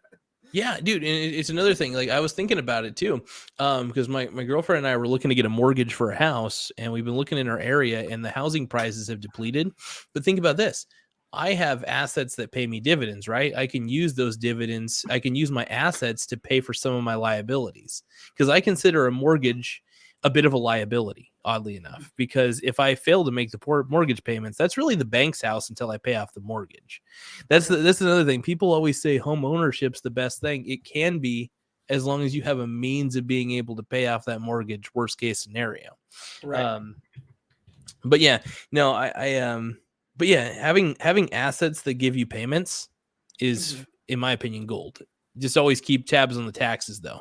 Just remember, 30% of that money is probably not your money, because it's going to go to Uncle Sam or Uncle Canada, depending on how you guys tax. No, that's the thing is, like I said, mine's all a tax-free thing. Without that, yeah, you're right. I keep forgetting you're in tax. You have a tax-free thing going on. That's pretty badass. But you're right. With taxes, that's a different equation. Like I had, like the thing is, if you have U.S. stocks in the same count as I have right now, then I would pay 15% on all dividends, because there's a foreign tax on the dividends if it's a U.S. stock. So that's different, you know. I kind of got rid of all my U.S. stocks just because I didn't like that 15%. Just remember, you want to try to keep some U.S. stocks, though, because the U.S. companies are pretty good. There's some good. Well, my main ETF, the HDIF, that's mostly U.S. stocks. But it's the one that you don't get taxed on, because it's Canada based. It's a Canada ETF, but it's made up of mostly U.S. stocks. I keep forgetting about that. But you're right. The taxing's a big deal, because whenever I look at like videos, why not to invest in dividend stocks, the number one thing is always the taxes. But I'm just like, well, without that, then it just becomes awesome, you know, without the taxes. Well, think about it this way: you get taxed. The job that you work, you get taxed. You get your income taxed, right? Yeah. So quit your job. Yeah, do you see what I'm saying? Do you see what I'm saying? So like, why would I quit dividends? It would be like me saying, well, I get taxed for the income that I get from my job, so I'm going to quit my job. I look at dividends as just another form of employment. As odd as that is, it's a weird thing to say, but like I look at the dividends that come in, and I'm thinking, okay, 70% of that's mine, and 30% of that is the federal government's. And as long as you can keep that separation in your mind, as long as you're willing to do the math, you'll never fuck yourself, basically, is what I'm trying to say. As long as you can keep tabs on everything, that's the most important thing. Yeah, you might have to check tax brackets. Like, I bet you that's what PPC Ian does, because he wants to he's not quite there, but he's getting to a point where he's going to retire early. But I bet you he wants his dividends to be a certain bracket, like below what he would have to pay like more at. Like, I don't know what his thing is, but he probably doesn't want to go past that. So he probably has a certain number where it's like, I'm stopping here, because if I go higher for my dividend income, it's going to put me in another bracket. I'm going to have to pay more. So that's probably a concern, you know. But you're right. It's still even with the taxes, it's still worth doing. But it's just, you know, without it, I might not be as excited if I had to pay all this taxes on it. But I already pay a lot. Like my paycheck at work, I get like I've done some overtime lately and other stuff, but normally right now, I think my union's trying to negotiate more. So, but right now, my paycheck is like about $1,500 every 2 weeks. That's what I take home. That's with my union dues taken off, taxes taken off, healthcare, dental, like all that stuff. Because I get a lot of benefits because it's a government job. Like I hadn't gone to the dentist in like 10 years, and now I'm going there. They're getting all kinds of stuff done. So you get all kinds of that and whatever else they take off. So I get a lot taken off, but I actually take home about $1,500 every 2 weeks, which isn't a lot, but like I said, I'm living cheaply, and I'm putting in $1,000 a month in dividend stocks, which is pretty good, you know. So. Dude, I love it, man. And that's the thing, man. I don't know. I'm trying to give you like one final awesome, sweet piece of information that I think will help you out. Because I like seeing you succeed, man. I think you're a good dude. That's why I'm so hell bent on helping anybody who feels like they need to, you know, do what they need to do. I think it's just the main thing is just, are you a gambler or are you an investor? Where do you stand on this? This is my big question right now. What's your answer? Okay, I'm like, my main ETF is high yield. Like right now it's yielding 10.5% dividend yield, right? So that's big. On $1,000, you're getting on $1,000, you'd be getting $10.50 dividend every single month. That's monthly. So the question I ask then is, why is it a high yield? Now, is it a high yield because the stock price went down. And so here's the thing, yields can go up or down naturally, even without raising the dividend. So I'll give you an example. It's 10% now, right? Like around 10% for the annual yield for the one that you're in. Well, if the price went down, then the stock price goes down, then the yield percentage goes up, but the dividend payment remains the same because the yield percentage is based on the stock price. But anyway, I'm sorry. It's this stock. They pay a flat rate of 7.8 cents. So if the stock price goes down, then the yield goes up, but it's 7.8 cents no matter what. So it's that's what they may raise it at some point, but this is a new stock. They've only been around a year. Yeah. It's a new ETF. So we don't know what they're going to do, but they pay a flat rate. So I've been putting a lot into that, but then I'm branching out to ones that have a bit more growth over time in the share price and the dividend price. So but what would you do? Like I've got would I keep pouring into this high yield one? Because I'm reinvesting those. Like I'm getting about $150 a month from this stock, and it's buying more shares every time. Shares are like about $9 a share. But now I'm branching out. So it's not going to be. It's probably not going to grow as much over the next 20 years. It might never grow. It might always stay at 7 cents. So it just depends on what it's. So here's the things I look up. ETFs are interesting to me because I even though I can't really technically give financial advice or anything, obviously, but like if it were me, what I would look for in the ETF is why is the yield high? Is it because it's covered call? It's covered call too. That's the thing about covered calls. I'm not against per se. Yeah. I think they're a little risky. Sometimes. Yeah, it's considered medium risk. It's not low risk or high risk, but it's medium. I think it depends if you're willing to buy it on the dip, I guess. And also depends on how diversified they are in there with the cover calls, like covering like S&P 500 shit, or is it like? Well, they do cover calls on individual stocks, but they only do it on about 30% of their stocks at any given time. Got ya. Okay. Yeah. It's covered calls. I'm not like. I don't go gaga for covered calls. Whenever I go ETFs, I'm so boring. Like I go with the Vanguard Total World Index pretty much every time. It's not a perfect situation, but I just like the diversification that it gives me. But I would say, like, should I be branching out, which is what I've started to do, into more growth? They're still dividend stocks, but they've shown growth over time. They keep raising their dividends like every year. And just keep what I have now. Don't put any more into this covered call. I've already got a lot into that. How much do you know about the ETF that you're invested in? I guess is the most important question. Like, how much do you know personally? Have you been to their website, like looked at everything? Yeah. No, I've checked it all out. I know every stock they have. Okay, I know, good. But the thing is, they also manage it pretty good. Like they'll cut a stock. It's made up of 5 of this company's other ETFs. Okay. It's 5 ETFs. Now, what are those ETFs composed of, though? That's the most important thing, too. Yeah, those are good, too. One's like U.S. brands like Nike, Microsoft. One is global utilities. So it's everything from like One Oak to like a telephone company in Sweden. And then another one is all healthcare. It's like Johnson & Johnson, AbbVie, all that. Another one is pretty much everything in Canada. And then another one is U.S. banks. It's pretty much every U.S. bank. Nice. So it's decent. It's not like a total index where there's thousands of stocks. Each one of those has about 20 or 30 in it. So it's about 100 to 150 stocks total in it. It's not. It doesn't sound like super high risk. I don't. Yeah. The problem with me is I'm a little bit ignorant to covered calls, to be quite frank.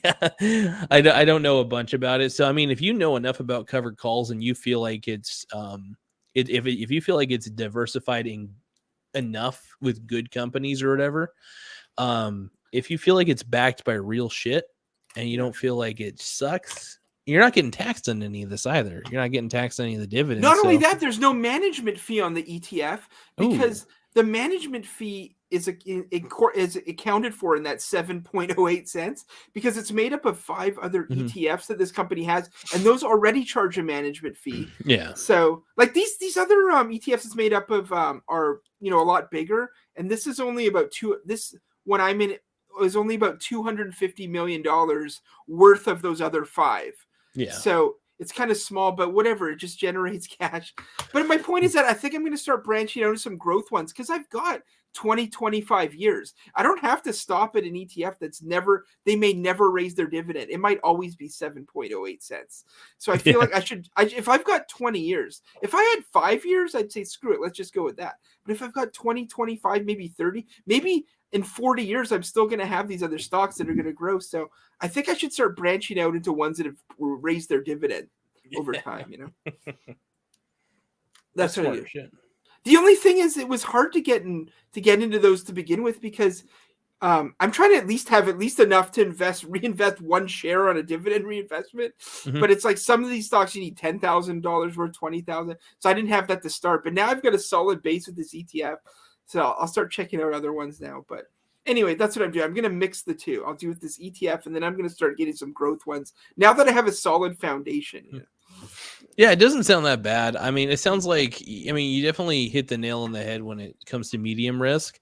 I think when they say medium risk, I think they mean it's probably just medium volatility, like kind of like slight volatility. It's not like crazy. It's not like Bitcoin sort of volatility sort of shit. It's like, this could go down, but hey, maybe it's a good dip buy. I don't know if it's a good buy on the dip sort of thing. I mean, you're totally right. It's just it hasn't been around enough to have enough highs and lows, but we'll see what happens. If it gets low enough, they might cut the dividend, but I don't think it will because the covered call stabilizes it in a way because that's generating more cash and people keep buying the. So I think it'll be okay. If the company that runs the ETF goes insolvent or anything, do they have is there let's say that's the question, yeah, let's say I run the ETF, right? And let's say my dumbass pulls a Sam Bankman-Fried and fucks the whole fund, right? Does Canada have an ET, like a sort of thing? Because the SIPC, for example, let's just say because the fund itself sucks, but what the fund has on the books is actually good, if that makes sense. You know what I mean? If the fund itself went insolvent for money for some weird reason, because I think they have some sort of backing if anything happened to the fund, to the overall company itself. I mean, if the fund goes down because they do things wrong, for instance, then that's, there's always that risk. But yeah, I'm reading now. It says ETF investors don't lose their investment when an ETF closes, broadly speaking. So I guess you just get your money back, maybe. Yeah, usually I think that would be what happens. And yeah, I don't know. There's some that are just around forever though when it comes to ETFs, like the Vanguard Total World Index, the Vanguard S&P 500 Index, for instance. But no, I think I like what you got going on though. Like what you got going on. You're not taxed, and it's not the worst thing. Covered calls, I'm not like gaga for covered calls, but I'm not against them either. I know my boy Strongman's a little against them, but I'm kind of neutral. I don't think they're necessarily bad, but they're not necessarily my cup of tea either because I just don't know enough about them. But I know enough about them to where I guess I know enough about them to where I know it's not the worst thing you could do. And in fact, it's actually good if you're looking for dividends. So if you're looking for a decent dividend income, I say you're on the right track. It's not it's hard to make broad statements about the market though, because it's only been around like maybe 150 years. It's like, the stock market as we know it, yeah, because there have been similar versions in the past, but nothing this advanced. Yeah, and with new technology, it's just hard to, I don't know. I hope it's still here. That's all I know. Yeah, I mean, if you're diversified, there's always going to be companies. I think that's one way to look at it. There's always going to be businesses, unless we decide to go back to the dark ages and we start fucking doing the barter system again or something. But see, that's what I want to hear. I want to be reassured like that I'm doing the right thing. We're not going back to the barter system. Well, it's like, yeah. So there's two options. You can either, I say, and here's one other thing you can do as a backup plan: own a farm. Own a farm and maybe own a farm and lots of guns or something. I don't know. But, yeah, I feel bad every day that I don't have one. Actually, it's like, what if something happens? How am I going to have clothes? I don't have a sheep. I can't make clothes. Yeah, yeah, it's funny, man, because it's true. It's like, and I think that there's a desire for civilization because I think that the industrial age, which is turned into the information age as well. Yeah. I don't know. It's all interesting to me. I don't know. I go on and on about it. Do you guys have A&W in the U.S.? A&W root beer? Oh, fuck yeah, we do, dude. I love it. You have like the A&W restaurant though? That's a good question. I'm gonna look at A&W locations. One moment. A&W locations near me. We got these coupons in. Oh yeah, that's right. We have one in Myrtle Point. I forgot about that. Myrtle Point. Yeah, so Myrtle Point is about from where I'm at. Let's see. How many miles away is Myrtle Point? I think it's like It's pretty close.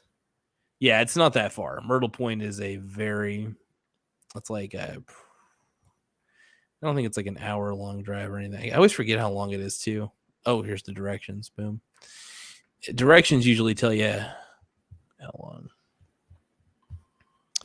There's the Timber Express. Okay, so by car, probably be roughly about 30-ish minutes, I think it looks like. Okay. Let me see. Myrtle, There we go. Yep, there's Myrtle Point right there. Perfect. Myrtle Point High School, Myrtle Point Park, Myrtle Point Skate Park. I'm gonna do a. Will it let me do a Google Street View? My Google's not working. Yeah, like one place I like though, I definitely it's fun to drive along the Oregon coast though. Like if you go like on Highway 101 and stuff, it's just pleasant. Like went out to Newport. It's about roughly a couple hour drive. Just beautiful. You can see the ocean as you're driving along. It's a little unnerving, uncertain when you're driving on Highway 101. Sometimes I don't always like it because even though the coastal view is very pretty, sometimes I feel like the roads are a little bit rough. Really? They're not really rough, but like we're talking about like, if you might, I'm like always paranoid that I might like fall, like drive off a cliff or something, or like something like that crazy. I guess they have guardrails and stuff, but the drive is very, kind of questionable in my opinion, but I like, also Eugene's a nice little inland place, but, another place I like is, let's see, Salem's pretty cool. Portland's I want to go to crazy. Astoria. Oh, Astoria, yeah. Because Astoria is like right. Where's it? Astoria? It's like right. It's right on the Columbia River. Oh yeah, there it is. Man, that's right. That's where I got to go. Astoria. How long did it take me to get there? I drove from Vancouver to Sacramento once. It was like 16 hours or something. Vancouver to Sacramento. Oh geez, that is. Oh man, that is a drive. Holy shit. Yeah, I had to go to a thing, but Vancouver to Sacramento. Yeah, Astoria is not that bad though. Yeah, it's been a while since I've been there, but no, when I get my passport, I'm going to be all over the U.S. Yeah, because let's see, because you live in, you said I live in Mission, BC. It's a town called Mission, BC. It's east of Vancouver. It's north of Abbotsford. East of Vancouver. But it's in British Columbia at least. So let's see. It's a small town. We have Rocco's Diner. Rocco's Diner. Do you know that Archie show, Riverview, or what is it, Riverdale? They did an Archie show, like live action Archie. Anyway, they filmed that in this town, and the diner we have was Pop's Diner. Oh, nice. Yeah. They do a lot of TV and movies out here because it looks like a small town, like they could use for anything. So. Yeah. Did you find it? Where you're at? Mission, yeah. Let's get so one more time. Mission. It's just Mission, BC. It's north of Abbotsford. It's on the Fraser River. Mission, BC, Canada. There we go. Okay. So it's kind of like right here. Oh, there it is. There it is. Okay, so that's where I'm living now. Yeah. Oh yeah, and then you can just go down. Oh, that's crazy. So you're like, yeah, you're like right next to Vancouver, pretty much, as far as I can tell. Let's see. What's the border crossing? I take the Sumas border. Yeah, there's Mission. Oh yeah, there's Mission right here. Okay, you would actually just go straight down the I-5. Holy crap! Yeah, I could do that too. Oh, you'd be in Seattle in no time. Holy crap! Yeah, looks like there's a Highway 9 though. I could go through Highway 9, and then connect later or something. Yeah, I don't know. It's pimping his shit. Holy crap! Yeah, I could connect to the I-5 from the 9. I dig, dude. Holy crap. But yeah, you could take the I-5 down all the way to even to Portland. Yeah, you could take that. Let's see, I-5. Yeah, because you could go straight to from Seattle to Tacoma to P-Town, Portland, Vancouver, is that Vancouver, Washington, or is that yeah, it's Vancouver, Washington, right there. Here Yeah, we that's go. how I would go. Right on. Yeah, then you go straight to Eugene as well. Brother, basically. Let me see you. You're in. Okay, let's see. From there to there. Yeah, actually, you're about the same distance if I drove to Calgary, which I've done before. I've driven from Calgary, Canada, to Vancouver in one day. Before. Oh, damn. I think it took like 12 hours or something. Yeah, that'd be a bit of a drive. Now, when you did it, was it all in one day, or did you like stop at a hotel? Yeah, but I was speeding. I was like going like way too fast, but I never got pulled over.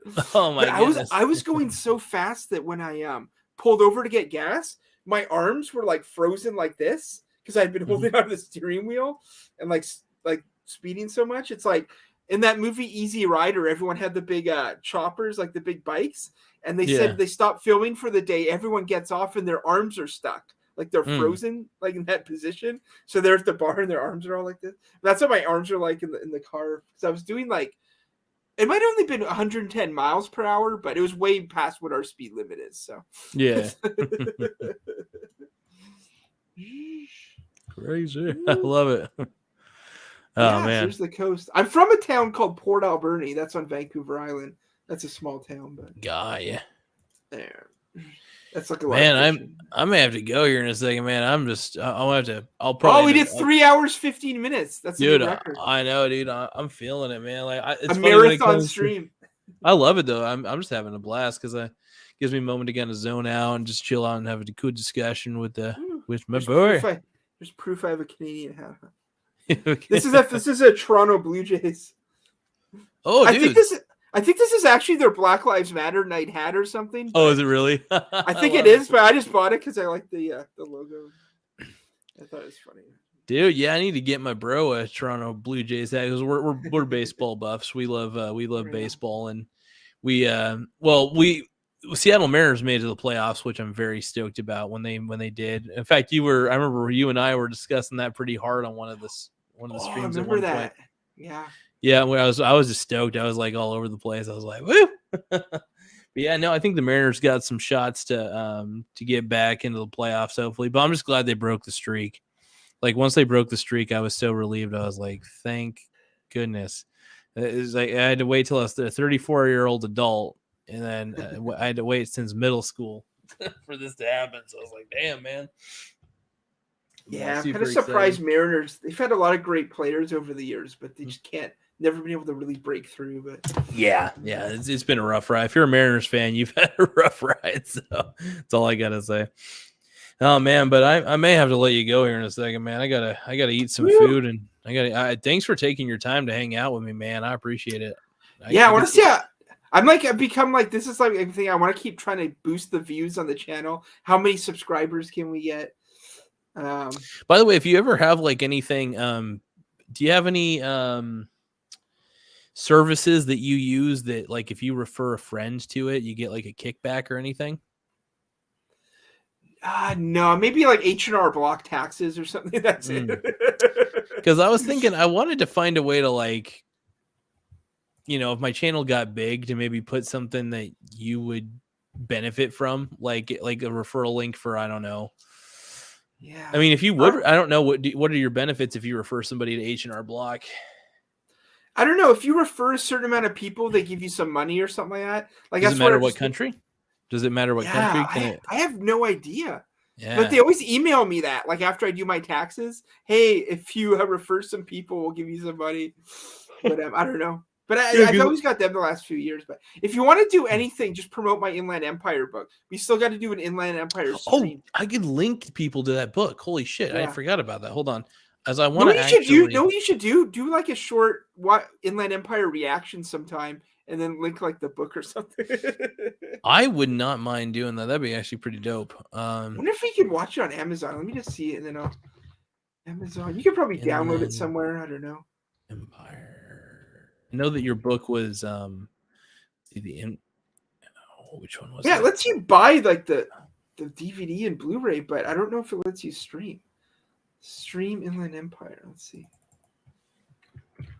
Yeah, I'm looking Stream. for your book. I'm just looking for your book real quick because I wanted to. I'm actually searching for it real fast. Here we go. David Lynch's Inland Empire Explained. Here it is. Michael. There we go. Yeah, put a link up there. You should watch the movie Buzzard too. You ever seen Buzzard? Buzzard. I don't think. Well, maybe. Hold on. It was an indie movie that came out a few years ago, but I just think you'd think it's funny. I thought it was hilarious. But... Let me make sure that, because I do want to make sure this is because I have what's called preset templates for every show description, and I want to make sure that it's on there. Yeah, how much is Buzzard to buy? Buy or Let's rent? see. You could rent a copy of Buzzard on YouTube for $4.99. Let's see about. Let me tell you about Inland Empire. Inland Empire full. Yeah, I think someone. You can watch the entire movie for free on YouTube. Someone's posted it in high quality. Oh, so nice. if you ever want to watch it, it's just type it Inland Empire full. It's 2 hours, 59 minutes, 44 seconds. Yeah. But Let's see. But yeah, check out Buzzard sometime because that movie's hilarious. Oh, heck yeah. Well, I see. I think I got the link. I'm trying to make sure this link that I am sharing on my description, because I'm just making it to where it's on my defaults. Nice. Real quick, at least trying to. Hold on. I'm terrible at this sometimes. Let me figure this out. Yeah, you got a lot of stuff in your description. Yeah, I like to link. So like I link to people's Facebook pages if I think it's going to help them out. Like for instance, like Strongman Personal Finance, I think is a good person to reference for like if you want to be a good index investor, stuff like that. Who's Madrid Samoduro? He's my boy Alex. He only does like Spanish videos mainly, but it's like his soccer channel, so I try to promote him as much as possible. He talks about soccer and stuff. He originally started talking about investments, but I don't think he likes talking about it as much as I do. I don't think that's how he started out, because I think he was wanting to try to do kind of like what Strongman does a little bit with his show, but I think he enjoys talking about soccer more, which I don't blame him. It's understandable. Finance can be a really boring subject, so it looks like you got. Let me see this. Yeah. Okay. Yeah, you got a lot of stuff on there. Yeah, I'm trying to have less links because I definitely promote way too many of my. I promote my other channels. I promote like my Rumble channel, my Spotify podcast, shit like that, and then let's see, what else do I? That's all right. Let's see. I also got my Discover Card referral link, which I actually got a $100 credit on my statement for it because somebody actually signed up and oh really? It's cool. So the cool thing is if you sign up and you spend like any amount of money with it for your first time using it, if you sign up through my link, you get $100, and then I get like $100 like eight days down the road or something. Oh, wow. So it's that cool. one I told you about Financialism, Georgie from Financialism, another dividend guy. He that's one of his things. Is he teaches people how to like get all this free stuff, like sign up for all these accounts. Like if a bank's giving away $50 or $100 to sign up for an account, do it. If you're going to get some money from a credit card, do it. Like he signs up for all this stuff and gets all these free bonuses. Yeah. Have you heard Georgie's rap? Did we do this? Georgie's rap? You know Georgie from Financialism? Hold on. Let's see. Oh my God. I got to play his rap. Let me bring it up. Let me bring him up first. Well, maybe you did. Hold on. I don't think I did. Let me just bring up Georgie really quick here. Yeah, go for it, brother. Let me just, where is he here? Welcome to Financialism. Okay, hang on. This is him. Before we show his rap, let me just show you this here. Share screen. Okay, here's Georgie. Okay, Georgie on here. There we go. I got it saved in my preset templates. Nice. So that way, next time I upload a video, I at least have your your link in the description on there, and I might be able to promote it every now and then. It'd be cool to like promote the book so you can get like random income. Yeah, from it's it. an obscure thing, but you never know. I'm always trying to get the word out on Inland Empire. Okay, I'm trying to share Georgie. You guys got Georgie? Oh, hold on. Give me 1 second. I'm actually copying and pasting something real fast. I had to update one of my templates on here. There we go. And I'll be able to add it to the screen in just a second, though. Just give me one moment. You're doing everything right. I just need to add it to the screen. There we go. I'm going to go to Spotify. So this is Next 30 to 60 seconds, you're going to learn what this channel is all about. Financialism, a play on words, fun, and finance. Well, gang, I guess that wraps up the mystery. Next up, you're going to learn how to spread your knowledge about investing. You're going to break some myths like, is investing gambling?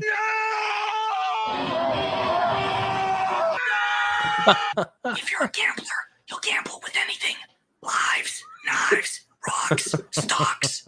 So if you don't gamble, you're probably not going to gamble with your life savings. I need to Promoting subscribe to financial this health, guy. psychology of anxiety and panic, how to alleviate that and take some control of your life. We also have a really amazing series breaking down all sorts of complicated philosophies, terms, strategies when it comes to investing, and each one is under 60 seconds long. So whether you're cleaning your baby's tuchus, your tuchus, whether you're walking to your car, that's the videos I you will be able to learn a new term about investing and become a little bit smarter. That's what this channel is. Welcome to Financialism. Okay, so here's his rap. Let me stop the screen here. Anyway, he's got a couple of rap songs. I'll play one of them or something. Let's go share screen. He's on Spotify. Let's just play one of Georgie's rap. This is To the Moon. Play To the Moon. I kind of like it, man. Oh, let me add to the stream real quick. Here we go. What? I don't want to sign up. I just want to play. How do I play? Will it let me play? Yeah, you should. Maybe. Please. Oh, I gotta log in. Yeah, that's fine. Let me log in here. Let's log in. I think it's this way. There we go. Okay. Here we go. Here's some Georgie. Houston, we have a problem here. What's the problem? We see a lot of stocks, and they're coming in fast. They're headed straight to the moon right now. Over and out. GameStop to the moon, AMC to the moon, other stocks to the moon, Dogecoin to the moon. That is not a stock though, doesn't matter, to the moon. I feel like I'm JFK, cause I'm headed to the moon. I'm not risk averse, I just took a chance. I feel like I'm Soldier Boy, I just made it dance. It goes one small step. Okay, we'll play his other one, Lazy This is my Boy. jam. Oh my god, I love it. This is funny. This one's good too, Lazy Boy. I think I'm gonna take some PTO today. Dude, I need to start doing more raps. I need to start writing some raps. I'm a lazy boy, all my money working for me. Chilling on the couch, what's on Rick and Morty? Swimming through the cash like my name Dory. Doing what I'll do, I'll retire before 40. I'm a lazy boy, all my money working for me. Chilling on the couch, what's on Dragon Ball Z? Boy, I met the world like my name Corey. Doing what I'll do, I'll retire before 40. Is that real life? No allegory. Is that real? Anyway, that's Georgie. I love it, man. I love it. That's funny shit, dude. That's funny shit, man. Ah, good stuff, dude. He did a whole a 2 hours worth of interview with PPCE and all about his strategy and all that, but it's really funny. I dig it, man. Boy. There you go. Man, well there we go. We covered everything. 3.5 hours. Dude, I think we understand how things work. I think we get it. I think we're enlightened, and we now need a cult that follow. We need a cult following at this point. We need we'll both be charismatic leaders, and we're gonna wear white clothes. We're gonna tell people to follow us at this point because that's our next step is to become cult leaders. Well, Vince McMahon is selling WWE. If we can get a bank to lend us the money to buy it, then we'll own Logan Paul's contract. We could have him on. Could you imagine just like walking into a bank and be like, "Hey, So I heard Vince McMahon selling the WWE. Now, can you guys give me a loan to please buy the WWE?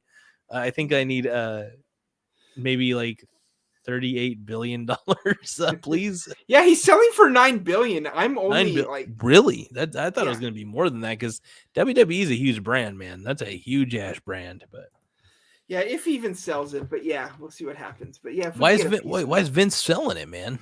We don't know why he's selling it. We're not sure if 100% he's going to sell it. We don't know we don't know if he wants to take the money and run for president, or he wants to like do some other thing, or if he doesn't think his kids can run it, or his kids have told him they don't want to run it. We have no idea what's going on. Hey, Vince for president, man. I'm down. Yeah. Vince McMahon for president.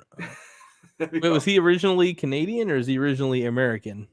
No, he's American. He can run, but yeah, I think he got the idea from Trump running. But what about Vince's vice president under Trump?